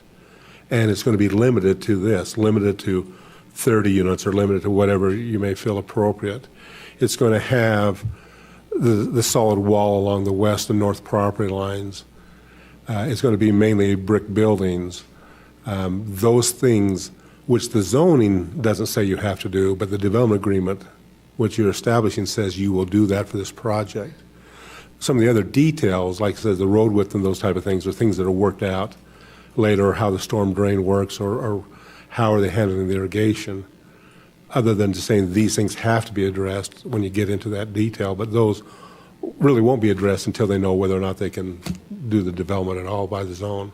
So if he has a plan, he presents it to the Planning Commission then? Yeah, so what they would do, if you approved this with whatever conditions you establish, then he'd start to work on those details and then submit to the Planning Commission a more detailed plan addressing those issues, also following the conditions established in the development agreement. And the Commission will be looking at those two items, both the development agreement and its conditions plus what the ordinance requires. And then they would go through that review process to see how does it drain and all the other types of things of construction. But you're right that once you see it, once you rezone the property, then it really does become an administrative process. And at that point, you're saying, okay, have we set the conditions that we feel comfortable with that will carry on through the actual development, knowing that you won't see the project again? There is a possibility he may not have the capabilities of having 30 units on here. As we get in the details, there may not be, but that's the maximum you would set if you're following the recommendations from the Planning Commission. If you choose to go another direction, those are the things you'd set at that point. Thank you. Sure. We're going to have to let him finish sometime, but maybe this is a good time. At that extent. No, go ahead. Oh, no, I was just going to ask, because I'm not clear that, I mean, I've looked through the packet, but I didn't know that we saw a traffic study. Is there a traffic study that's been completed more recently? Because I hear a lot of people that are mostly concerned about traffic, I mean, among other things. Has there been one completed recently? The Fair and Piers study was done within this last year. Okay. Specific to this project? It's specific to this project.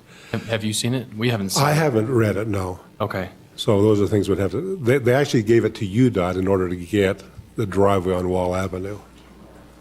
And so there's a copy we can take a look at, but UDOT would not allow an access without that traffic study. Yes. Councilmember White? So there was a comment made about landmarks in a historic district area. Do you know about that, or did that ever? Obviously, it did not get established, but I'm just where it stopped. In the discussion, the buildings that were there, the question that came up is the history of the area is important, so that's why the brochure was done. Part of the question is, are the buildings enough intact originally to be landmark worthy in terms of architecture rather than just history? And so that kind of became the question of how many are really intact as an original structure versus a lot of add-ons that have taken place to it or the history. So that's where it kind of got stalled in terms of how far do we go. But definitely the history of the area is important to the city. And as you see in the brochure and the things there, those items give you an idea of what this area was, why it is different than other parts of Ogden.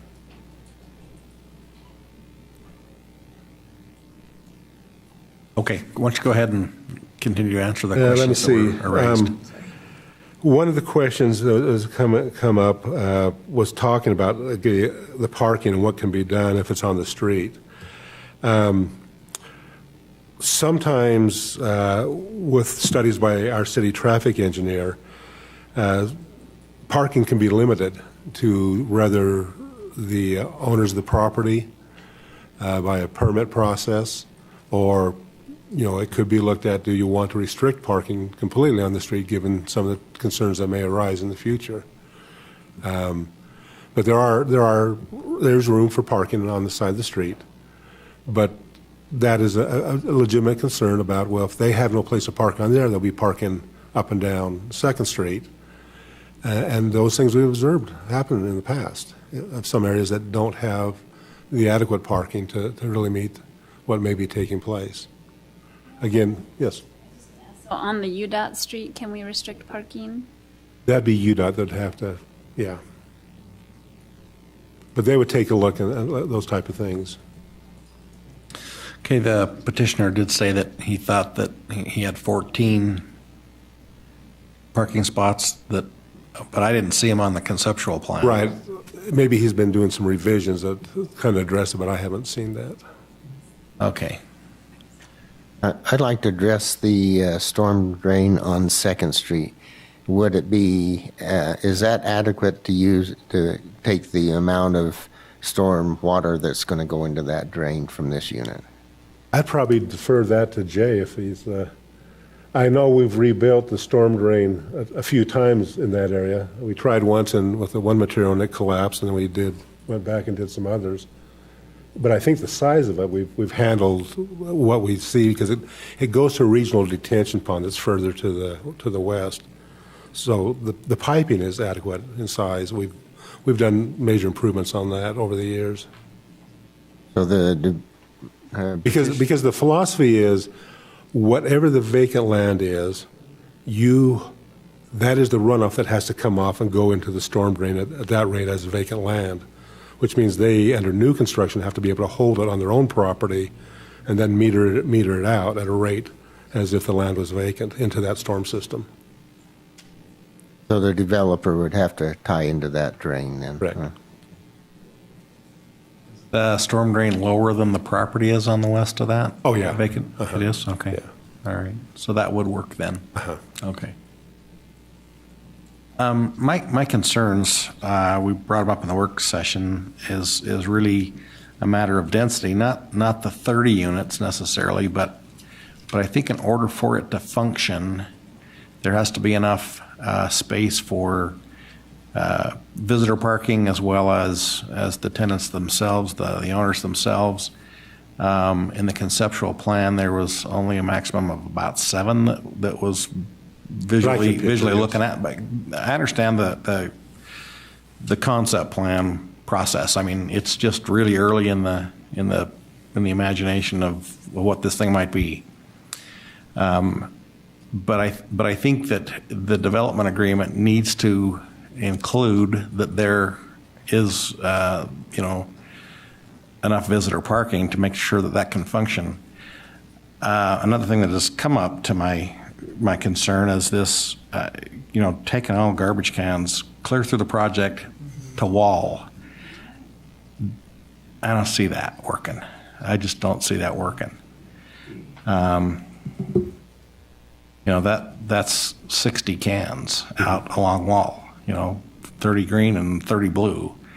That's a lot of cans. And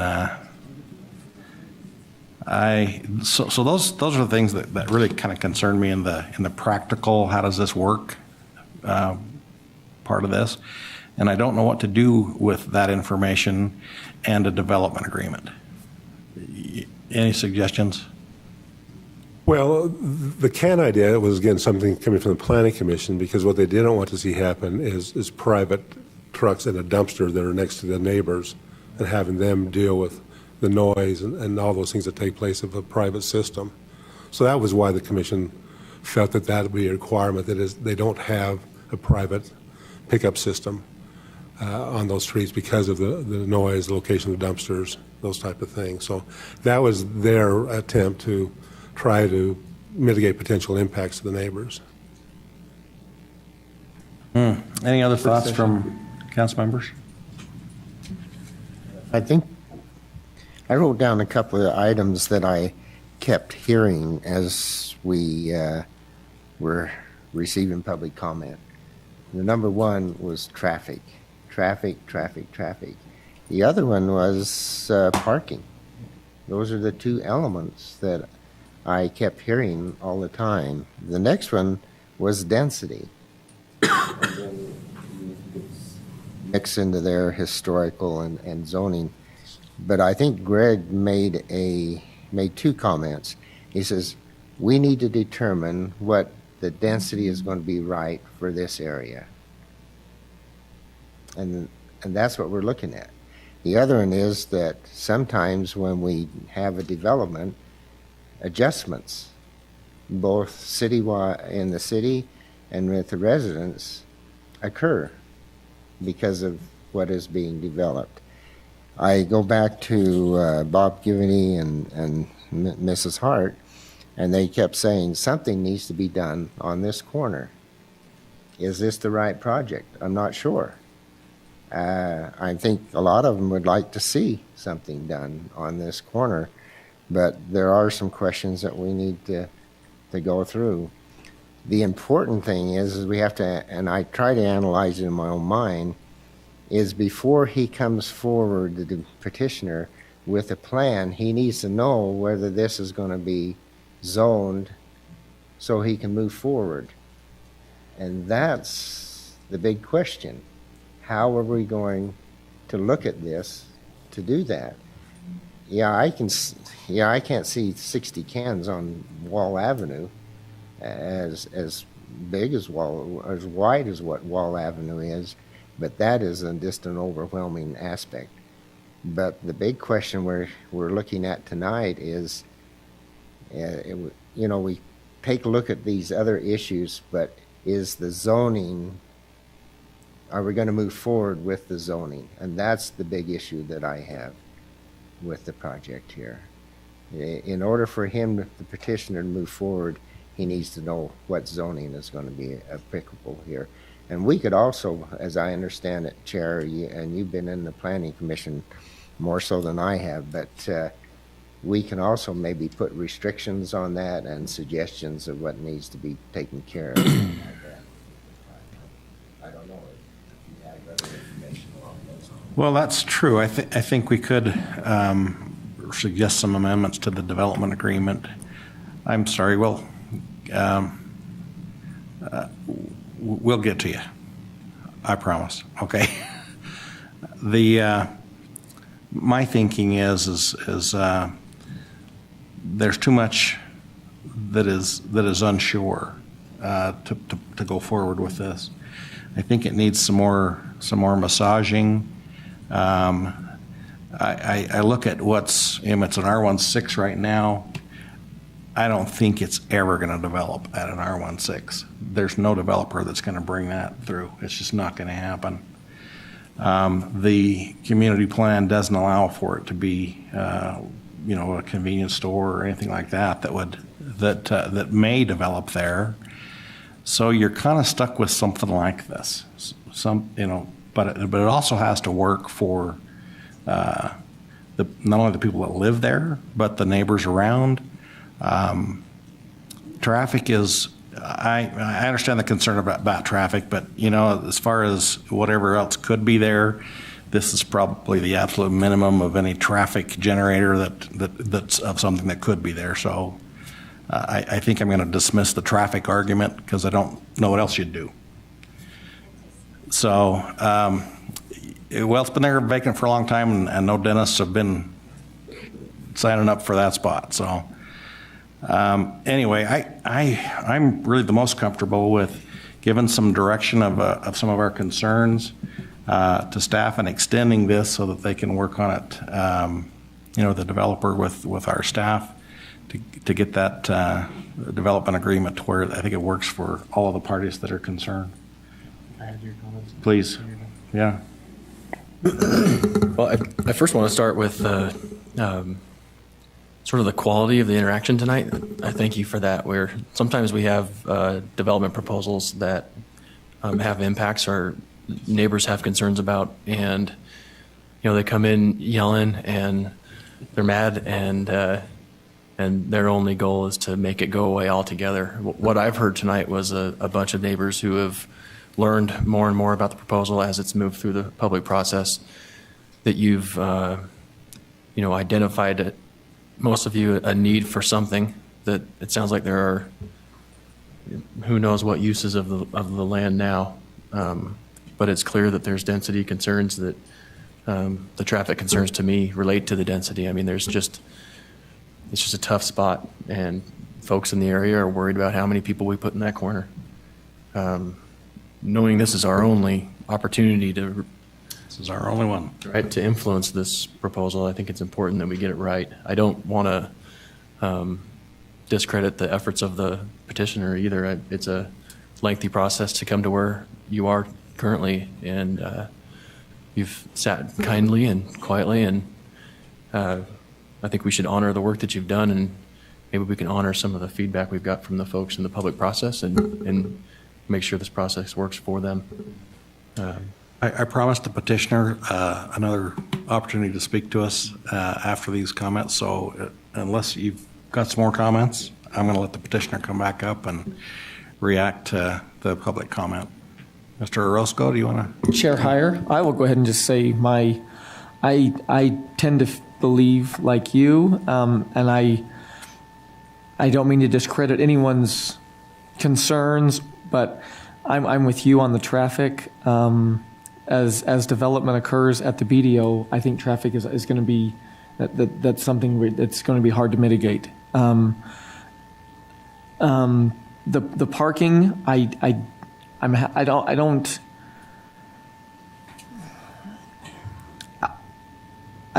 think we're looking at maybe like the most visitors at one time. But I believe that the parking can be resolved inside with some careful planning. The garbage, like you, the garbage to me is a big issue. I do not believe those garbage cans should be hauled outside of the property onto the street, especially when the residents already say that their garbage cans are getting knocked over now. That to me, not only is the garbage cans a problem, I think the actual garbage that could be piled up on that street is a huge concern. But I think that we can maybe lessen that impact if we set some guidelines or set some parameters for the future development. And I would like to maybe look at widening that road or how we do that. Or again, my question was about the dumpster, keeping the garbage all on site, and maybe that's something that the petitioner can address. I do believe anytime that there's a development, there's going to be noise, and I understand the concern, but like you said, even the dentist office is going to have people coming in and out of there, so there's going to be a noise issue. I appreciate the petitioner seeing something more than a vacant lot, and I would hate to see this opportunity pass over some issues that I think we can address. So I'm curious to hear what the petitioner has to say, but I do think we as a council can give direction that might put maybe ease some of the residents' concerns, and also allow the petitioner with a more focused end game to know what to shoot for. So. Yes, thank you. Very insightful comments. Mr. Orozco, would you like to come on forward now?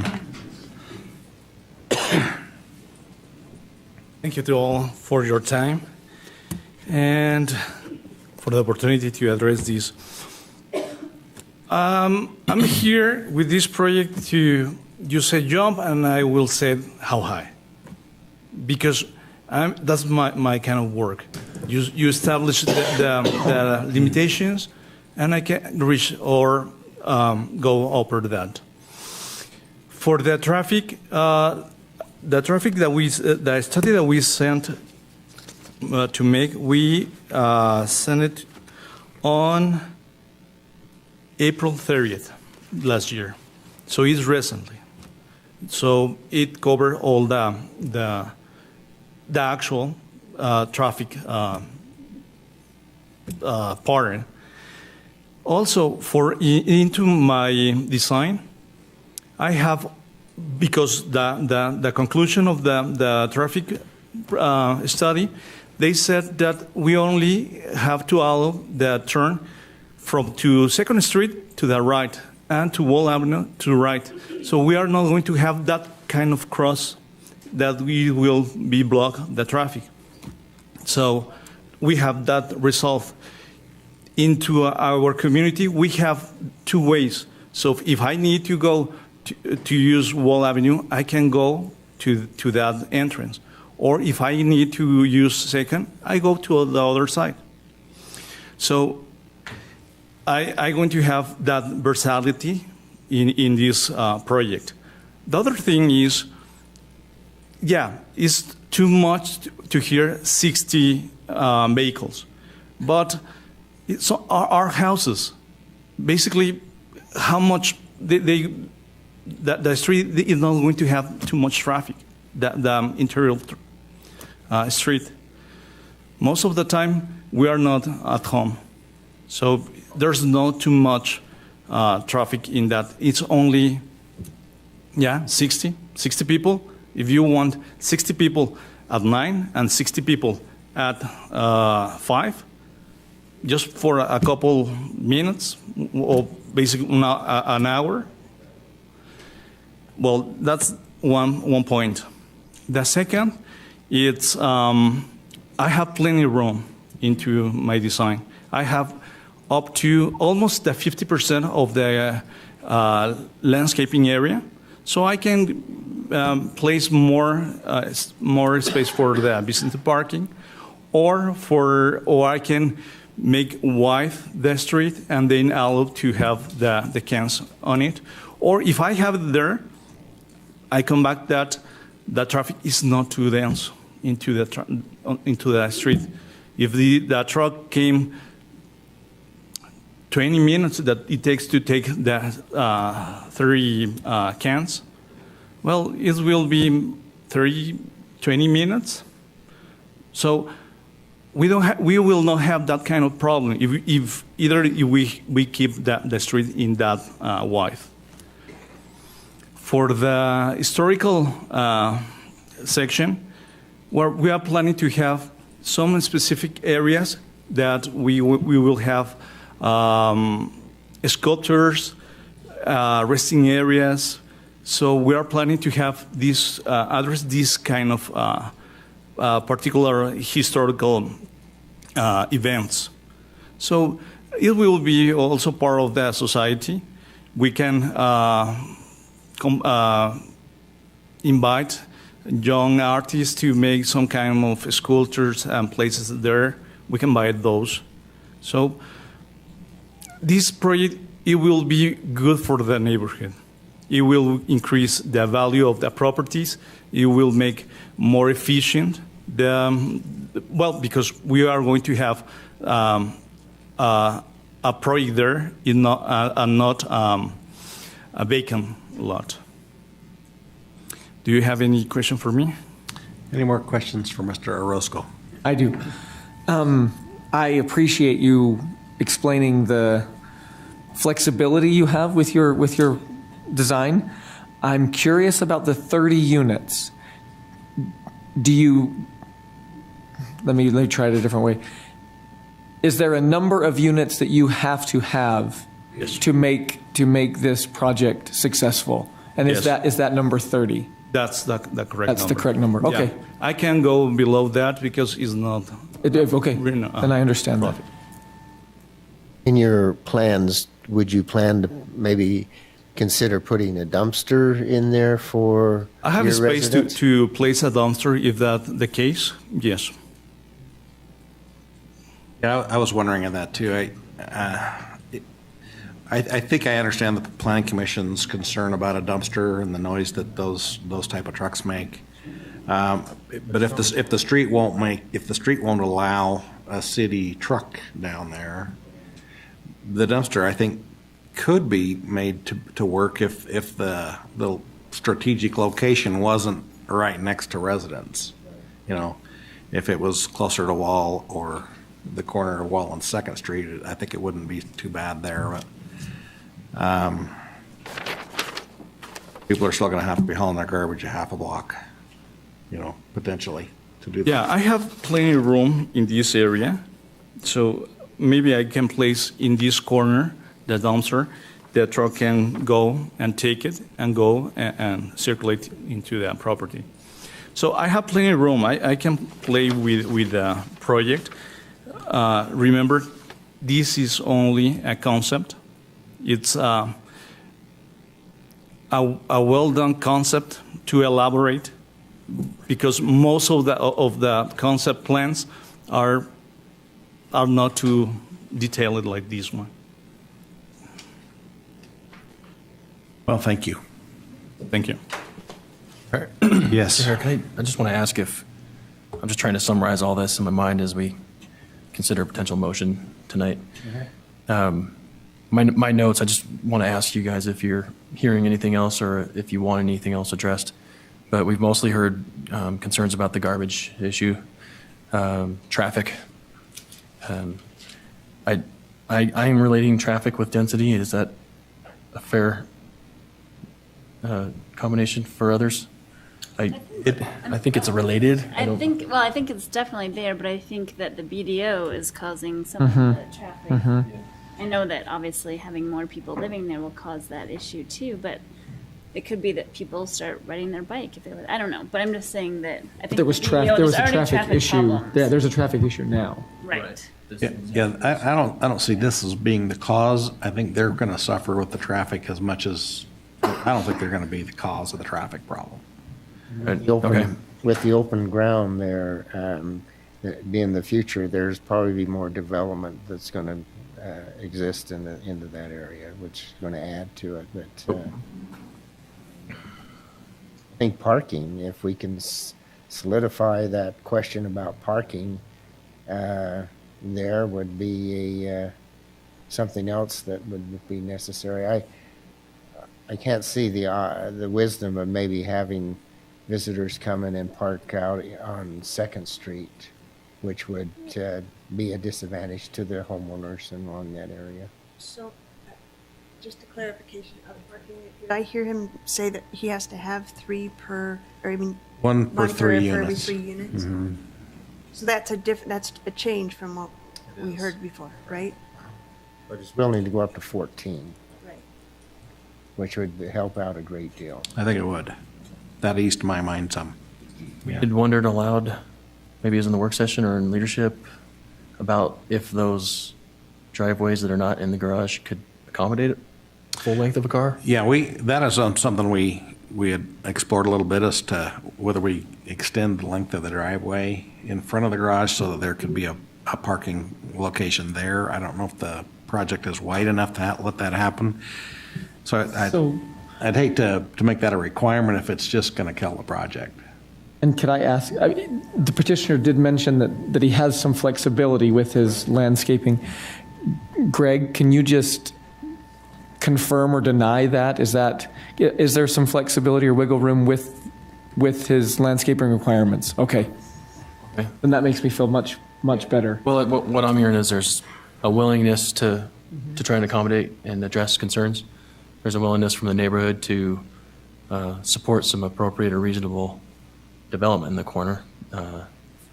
If we can just kind of, I don't think we're going to be able to get all these details tonight. That's why I'm No, I don't trying either. to boil this down. I don't like to shoot from the hip on, I've got all these handouts and packets and so I had garbage, traffic, parking, and maybe some consideration or plan for how we address the historical elements of the property. And I really appreciate that, bringing that to our attention. I had no information. I mean, I heard in the plan that there was some historic property, but I did not know the extent of it, and so I really appreciate the developer. You haven't heard the extent of it yet. Anna is I just the looked library. at the website. I looked at the website. There's a website out there, folks. So yeah, I'm learning about it. So I appreciate his willingness to also consider those things, because that is important things to note.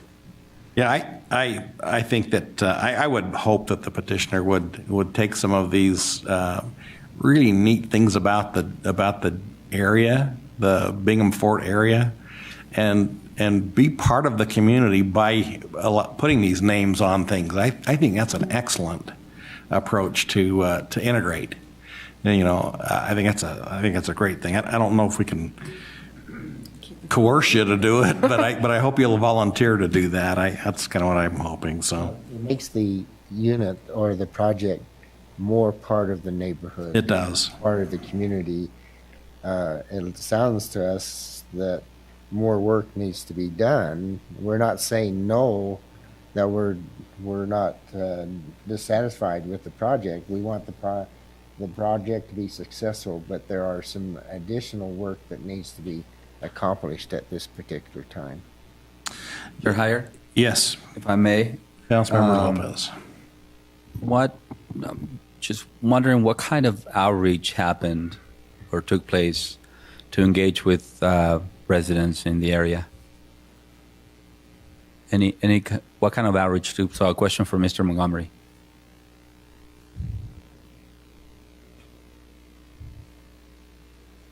Well, other than the 25 years of working with the neighborhood and knowing their concerns, specifically at this point, was the normal noticing processes.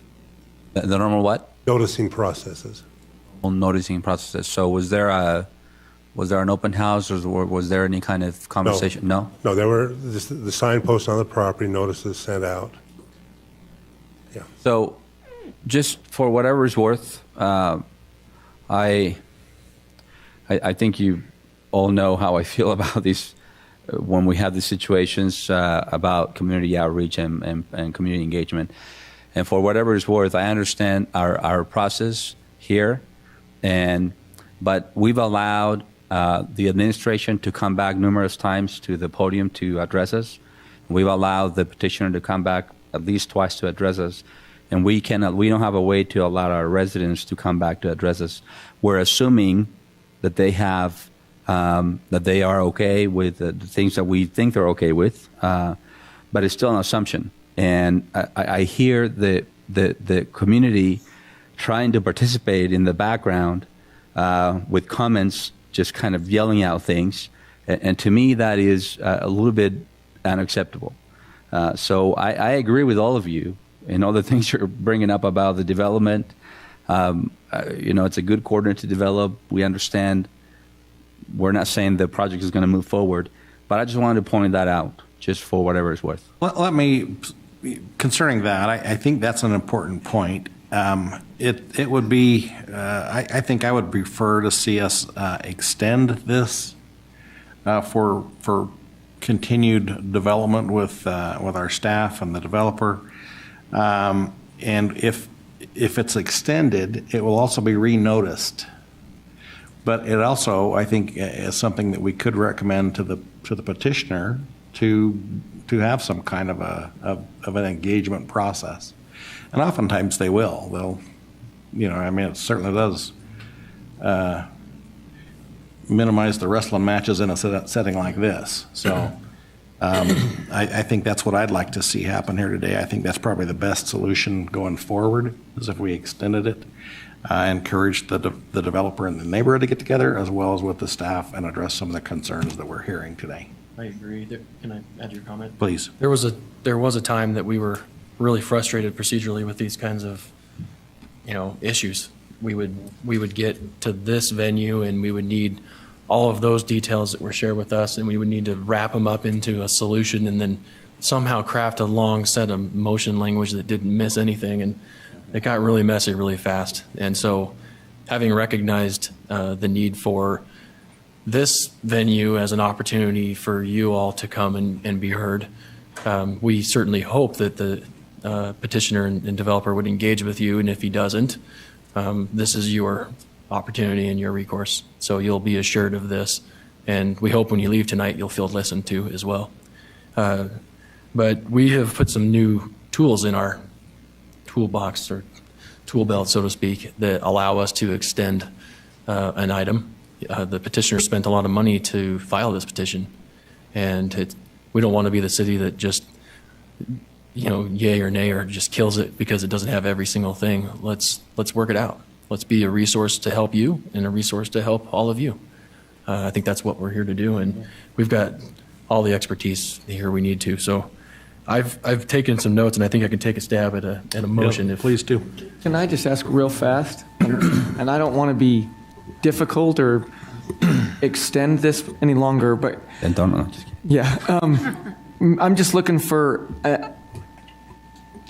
Now I know when we extend, we can. It doesn't require a date certain. However, it does require us to renotice.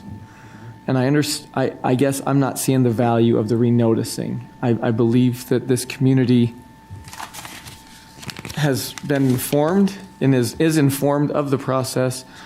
I'm just wondering, I guess I'm just asking why extend over table? That's a good, maybe we ought to let Glenn chime in on this one. I think there are some requirements when we table to do it to a date certain. Yeah. And I don't know. Which I'm fine with. If we don't know what that date is at this point.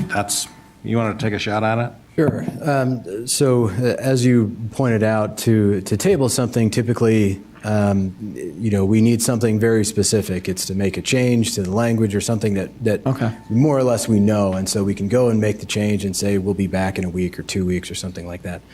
In this case, with some of the suggestions that you've made, there may be changes that need to be looked at as far as the concept plan. If the petitioner does meet with citizens, obviously we don't know tonight when that's going to be. So to pick a date, we may not, sometimes we pick a date. If it's 2 weeks out, that's not enough time. If we say this is a month out and everybody hustles and gets it done in a week, then we're wasting weeks. So with that kind of uncertainty, that's why we introduced that extend option, just because we don't know.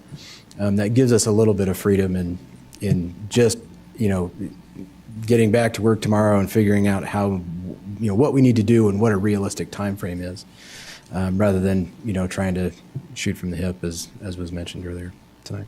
Okay. And just to follow up, I'm not sure that it kind of got caught in the middle of some noticing early on, that I'm not sure that all the residents did get noticed. So I actually feel more comfortable having it. Renotice. Okay.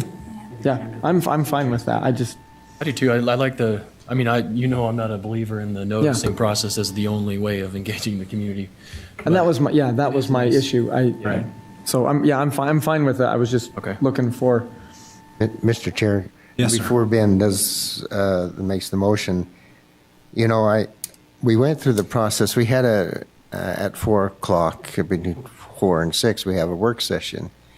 And we talked about this, and some of us was very concerned about some of the issues that were brought up. We came in here, and I had the opportunity to hear the residents. I got a better picture, an improved picture of what that area could really look like and could be. I listened to the petitioner, and I got his vision. Now it's the opportunity to mesh both of those together to become successful. And I think that's the whole process that we're going through. I understand this ordinance, or what is being presented to us, a little bit better than what I did at 5 o'clock this afternoon. Because I understand what the residents are looking at and what their concerns are, and I understand what the vision of the petitioner is and what he's trying to do, and he's willing to go ahead and maybe mesh this into the community where it can be successful. And if that can happen, then everyone will come out as a win-win situation. We need to improve the neighborhoods and protect the neighborhoods, but also we need to also provide opportunities for those coming to our city that would like to have an investment into our community. But we have to mesh those two elements together. And I think that's what we accomplished here tonight. At least I can see it. Thank you. Anyone else? Okay, so before you get your motion going, the things that I think are I'm interested in seeing addressed in the development agreement is the garbage issue. I'd like it to either be collected internally or with strategically placed dumpsters away from residents. Visitor parking, I think we ought to have at least 14 visitor parking stalls available to the development. And while this, I don't think this is something that is something we can compel, but I would like to see the developer put the historical elements into the development. Those are the things I think that are important to make this work. I don't know if there's any others that other council members have, but those are the things that I see need to be in place in the development agreement. You got to look at the fence on the west and north side also. That's already there, right? It's already in there. It's in there. Okay. Ready for me to butcher Sure. this? Got it? Okay. So I'll make a motion that we extend proposed ordinance 2019-2 with the following directives. That the petitioner coordinate with our council office and our council staff to address the garbage can issue and provide for internal service if possible. To provide at least 14 visitor parking stalls that are big enough to accommodate a visitor vehicle, and to provide insight into the traffic implications, or to provide access to the council office of the traffic study, and to present to us a plan for your historical, how you'll accommodate the historical elements in the neighborhood. As you do this, I hope, and I guess it can't be a requirement or a condition in my motion, but a request that you engage with the community in the neighborhood as you do this, so that when we see this again, that we know that we've taken a step toward closer resolution of the concerns. I'll second that. Okay, we have a motion by Vice Chair Nadolski, seconded by Councilmember Choberka, to extend ordinance 2019-2 with the guidelines listed. This is a voice vote. All in favor? Aye. Are there any opposed? Okay. We all good? Staff, you good? Everybody understand? Okay. We'll be back again. I think we'll see you all again. Thank you all for coming and giving us your well thought out thoughts.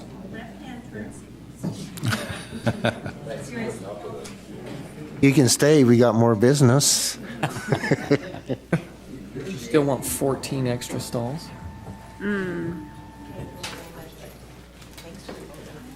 That could be. Okay. I'm saying. 30. That's what We've been here for a little over 2 hours. Everybody okay? Let's hustle through. Okay. All right, the next item on our agenda is item 8, new business, 2019 ramp priorities. Ms. Mabey. Thank you so much for your time. So before you this evening is a resolution to prioritize the administration's ramp applications. So just a quick review of ramp. In 2004, Weber County voters approved ramp as a sales tax. It's a penny on every $10 to go toward recreation, arts, museums, and parks. And so annually, the council suggests projects to the administration and then ranks the project applications that the administration submits. And the administration is very kind to provide us their list of projects in order to do this. So the rankings included in the resolution reflect kind of the average priorities of each of the individual council members combined.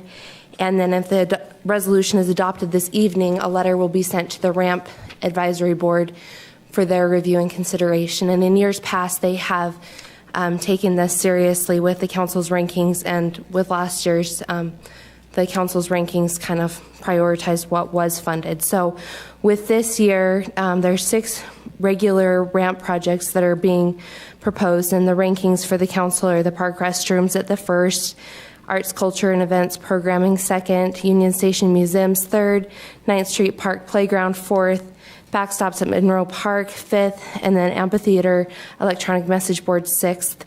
And then for the easy grants, so these are for $2,000 or less, recreation, and then the Jupiter train, 2nd, and then Cinco de Mayo at Marshall White, 3rd.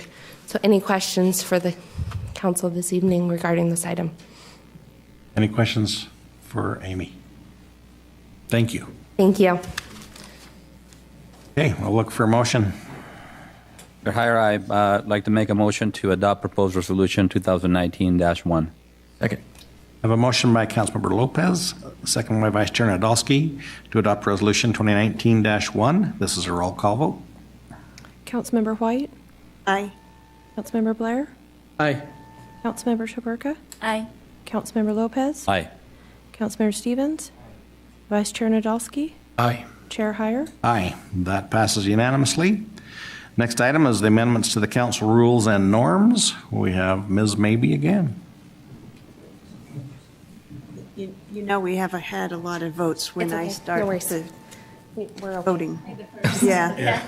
Whoa, wait. Starting a W. Oh, that's my It's name. been a lot of work. So before you this evening, and we recently passed the council rules and norms, but we have a couple of revisions before you. The first item is just to fix a typographical error. The second item is for your work session meetings, and it's to clarify participation and involvement of petitioners in your discussions and to allow council members to ask petitioners clarifying questions if items come up, and to be able to have a little bit of interaction there to help avoid having to schedule further meetings. And then the third item before you is the option to amend an agenda during a meeting, and then also to remove an item from the agenda. Any questions on the proposed rules and norms amendments this evening? You've all got those in your packet. I guess we've all reviewed them. We've reviewed them in a work session. Any questions for Amy? I don't have a question, but I just want to say I appreciate us adding the ability to ask clarifying questions. I think that can be really helpful. That was a good addition, I think. Great suggestion from Glenn, frankly. So, and I guess just one thing with the rules and norms, and I know with these revisions, recorders had some suggestions. We have some other discussions that are going to be coming up in your strategic planning session, but just keep, as we we want these to continue to evolve based on needs. So continue to think of ideas as to how we can improve them, please. Thanks, Thank Amy. you. Okay, I'll look for a motion. Chair, I'll make a motion to adopt proposed resolution 2019-2. I second it. Okay, I have a motion by Councilmember Choberka, seconded by Councilmember Stevens to adopt Resolution 2019-2. This is a roll call vote. Councilmember Blair? Aye. Councilmember Chaburka? Aye. Councilmember Lopez? Aye. Councilmember Stevens? Aye. Councilmember White? Aye. Vice Chair Nadolski? Aye. Chair Heyer? Aye. That passes. Next item is the election of council leadership. I will entertain nominations for council chair. Chair Heyer, I would like to nominate Ben Nadolski for chair of the council. Okay, we have a motion for Ben Nadolski as chair. Are there any others? Okay, seeing no other nominations. Comments from the nominee? Sure, thanks. I'll be succinct since it's been a long night. Nominee is me, right? That would be you. Uh-huh. Long night. I think that in the 3 years I've been here, I've watched us as a council develop together. I think we're all learning individually, but I think we're developing collectively into a body that governs responsibly. And I'm really proud of the progress that we've made. I have no intention, if selected, to do anything but to continue to help all of us make progress. I think that should be the expectation of our leadership, both now and in the future, is that that he or she or they be willing to just step up, serve, and help serve one another in the council, to represent one another in the council, to interact with the public and with the administration when I make that commitment, if selected, to continue to do what I feel that Rich has done for all of us in the year that you've spent as chair. Thank you. Okay, I will look for a motion for Ben Nadolski as chair. Chair, I'll make a motion to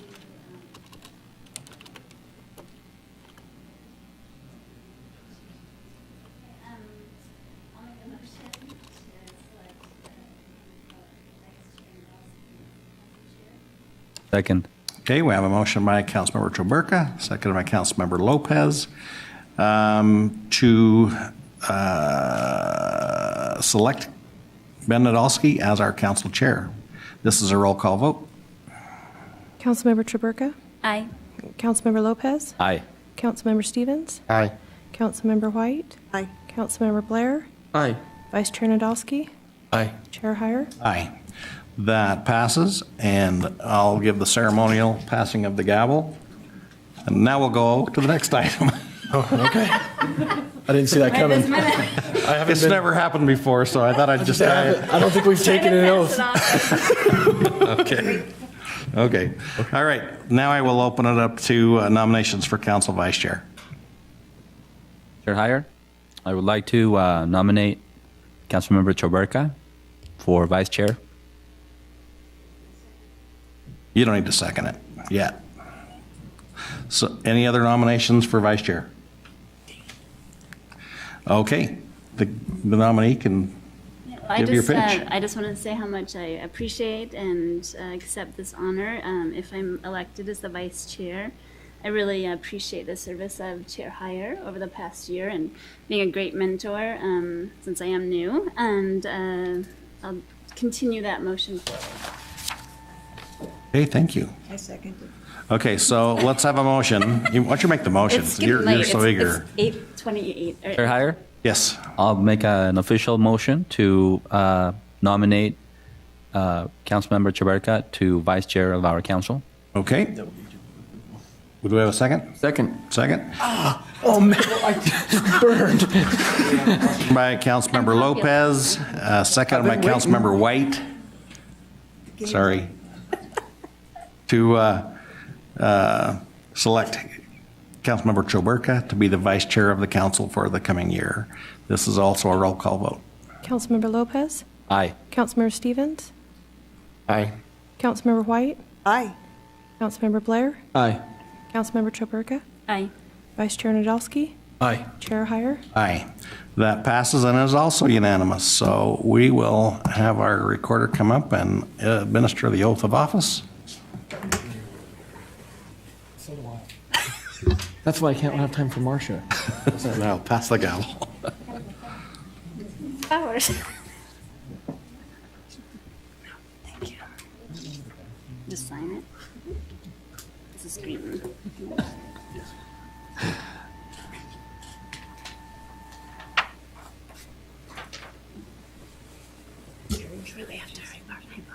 Fine. It's better than. That was hers. You stand, please. Raise your right hand and repeat after me.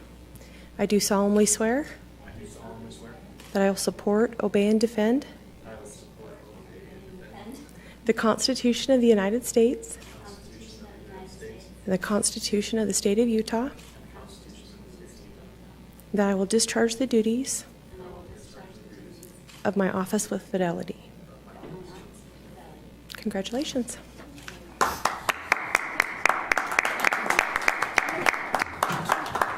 Where's the camera? Passing the gavel. Oh, yeah. I wanted to get that when you did it. Passing the gavel. Yeah. Nice. Very nice. It's like the golden spike right here. Very nice. It is comforting to pass it to Chair Nadolski. He has been a great vice chair over the past year, and I know he'll continue on the good things that have been taking place in the last year, and I'm looking forward to your great leadership. Oh, thank you, Rich. Well, now that I'm the chair, I guess I can make comments whenever I want. You can make comment whenever you want. But you have to go to the bathroom. Revote. We do have a restroom break. Yeah. Well, then I'll just drag it out longer. Yeah. The whole left side.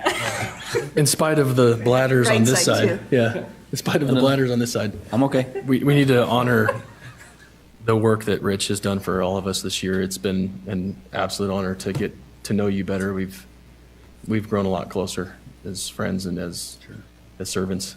You and I have spent a lot of time on the phone together. We have talked through a lot of difficult And at the things. golf course. And at the golf course. And I appreciate your friendship, appreciate the selfless leadership you've provided for us and the contribution you've made. It's been a really meaningful experience for me. So thank you for that. Thank you. Appreciate that. You've been a good support and let out in many areas, and I think it's been a great synergy. So thank you also. Okay, now we have public comments.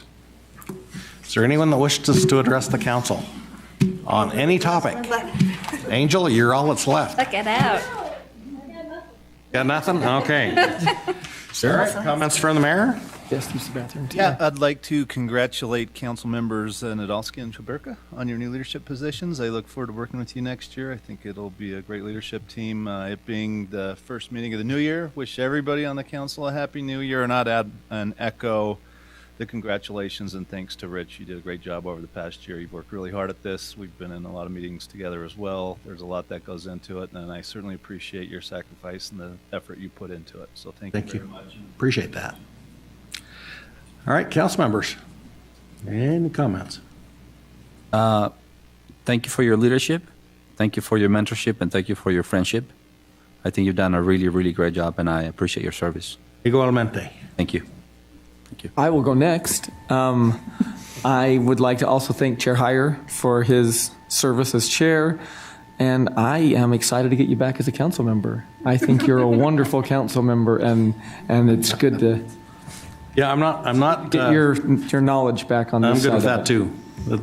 It's okay to. But really, thank you. Thank you for the service you provided and the way that you provided it. Mm-hmm. Else? I'll say thank you to you. I think I did before, but just in case you missed it. I'll say we're going in order, Okay. just so that Bart can't use the restroom. Take your time. No, Could we have that on tape, Ben? I know.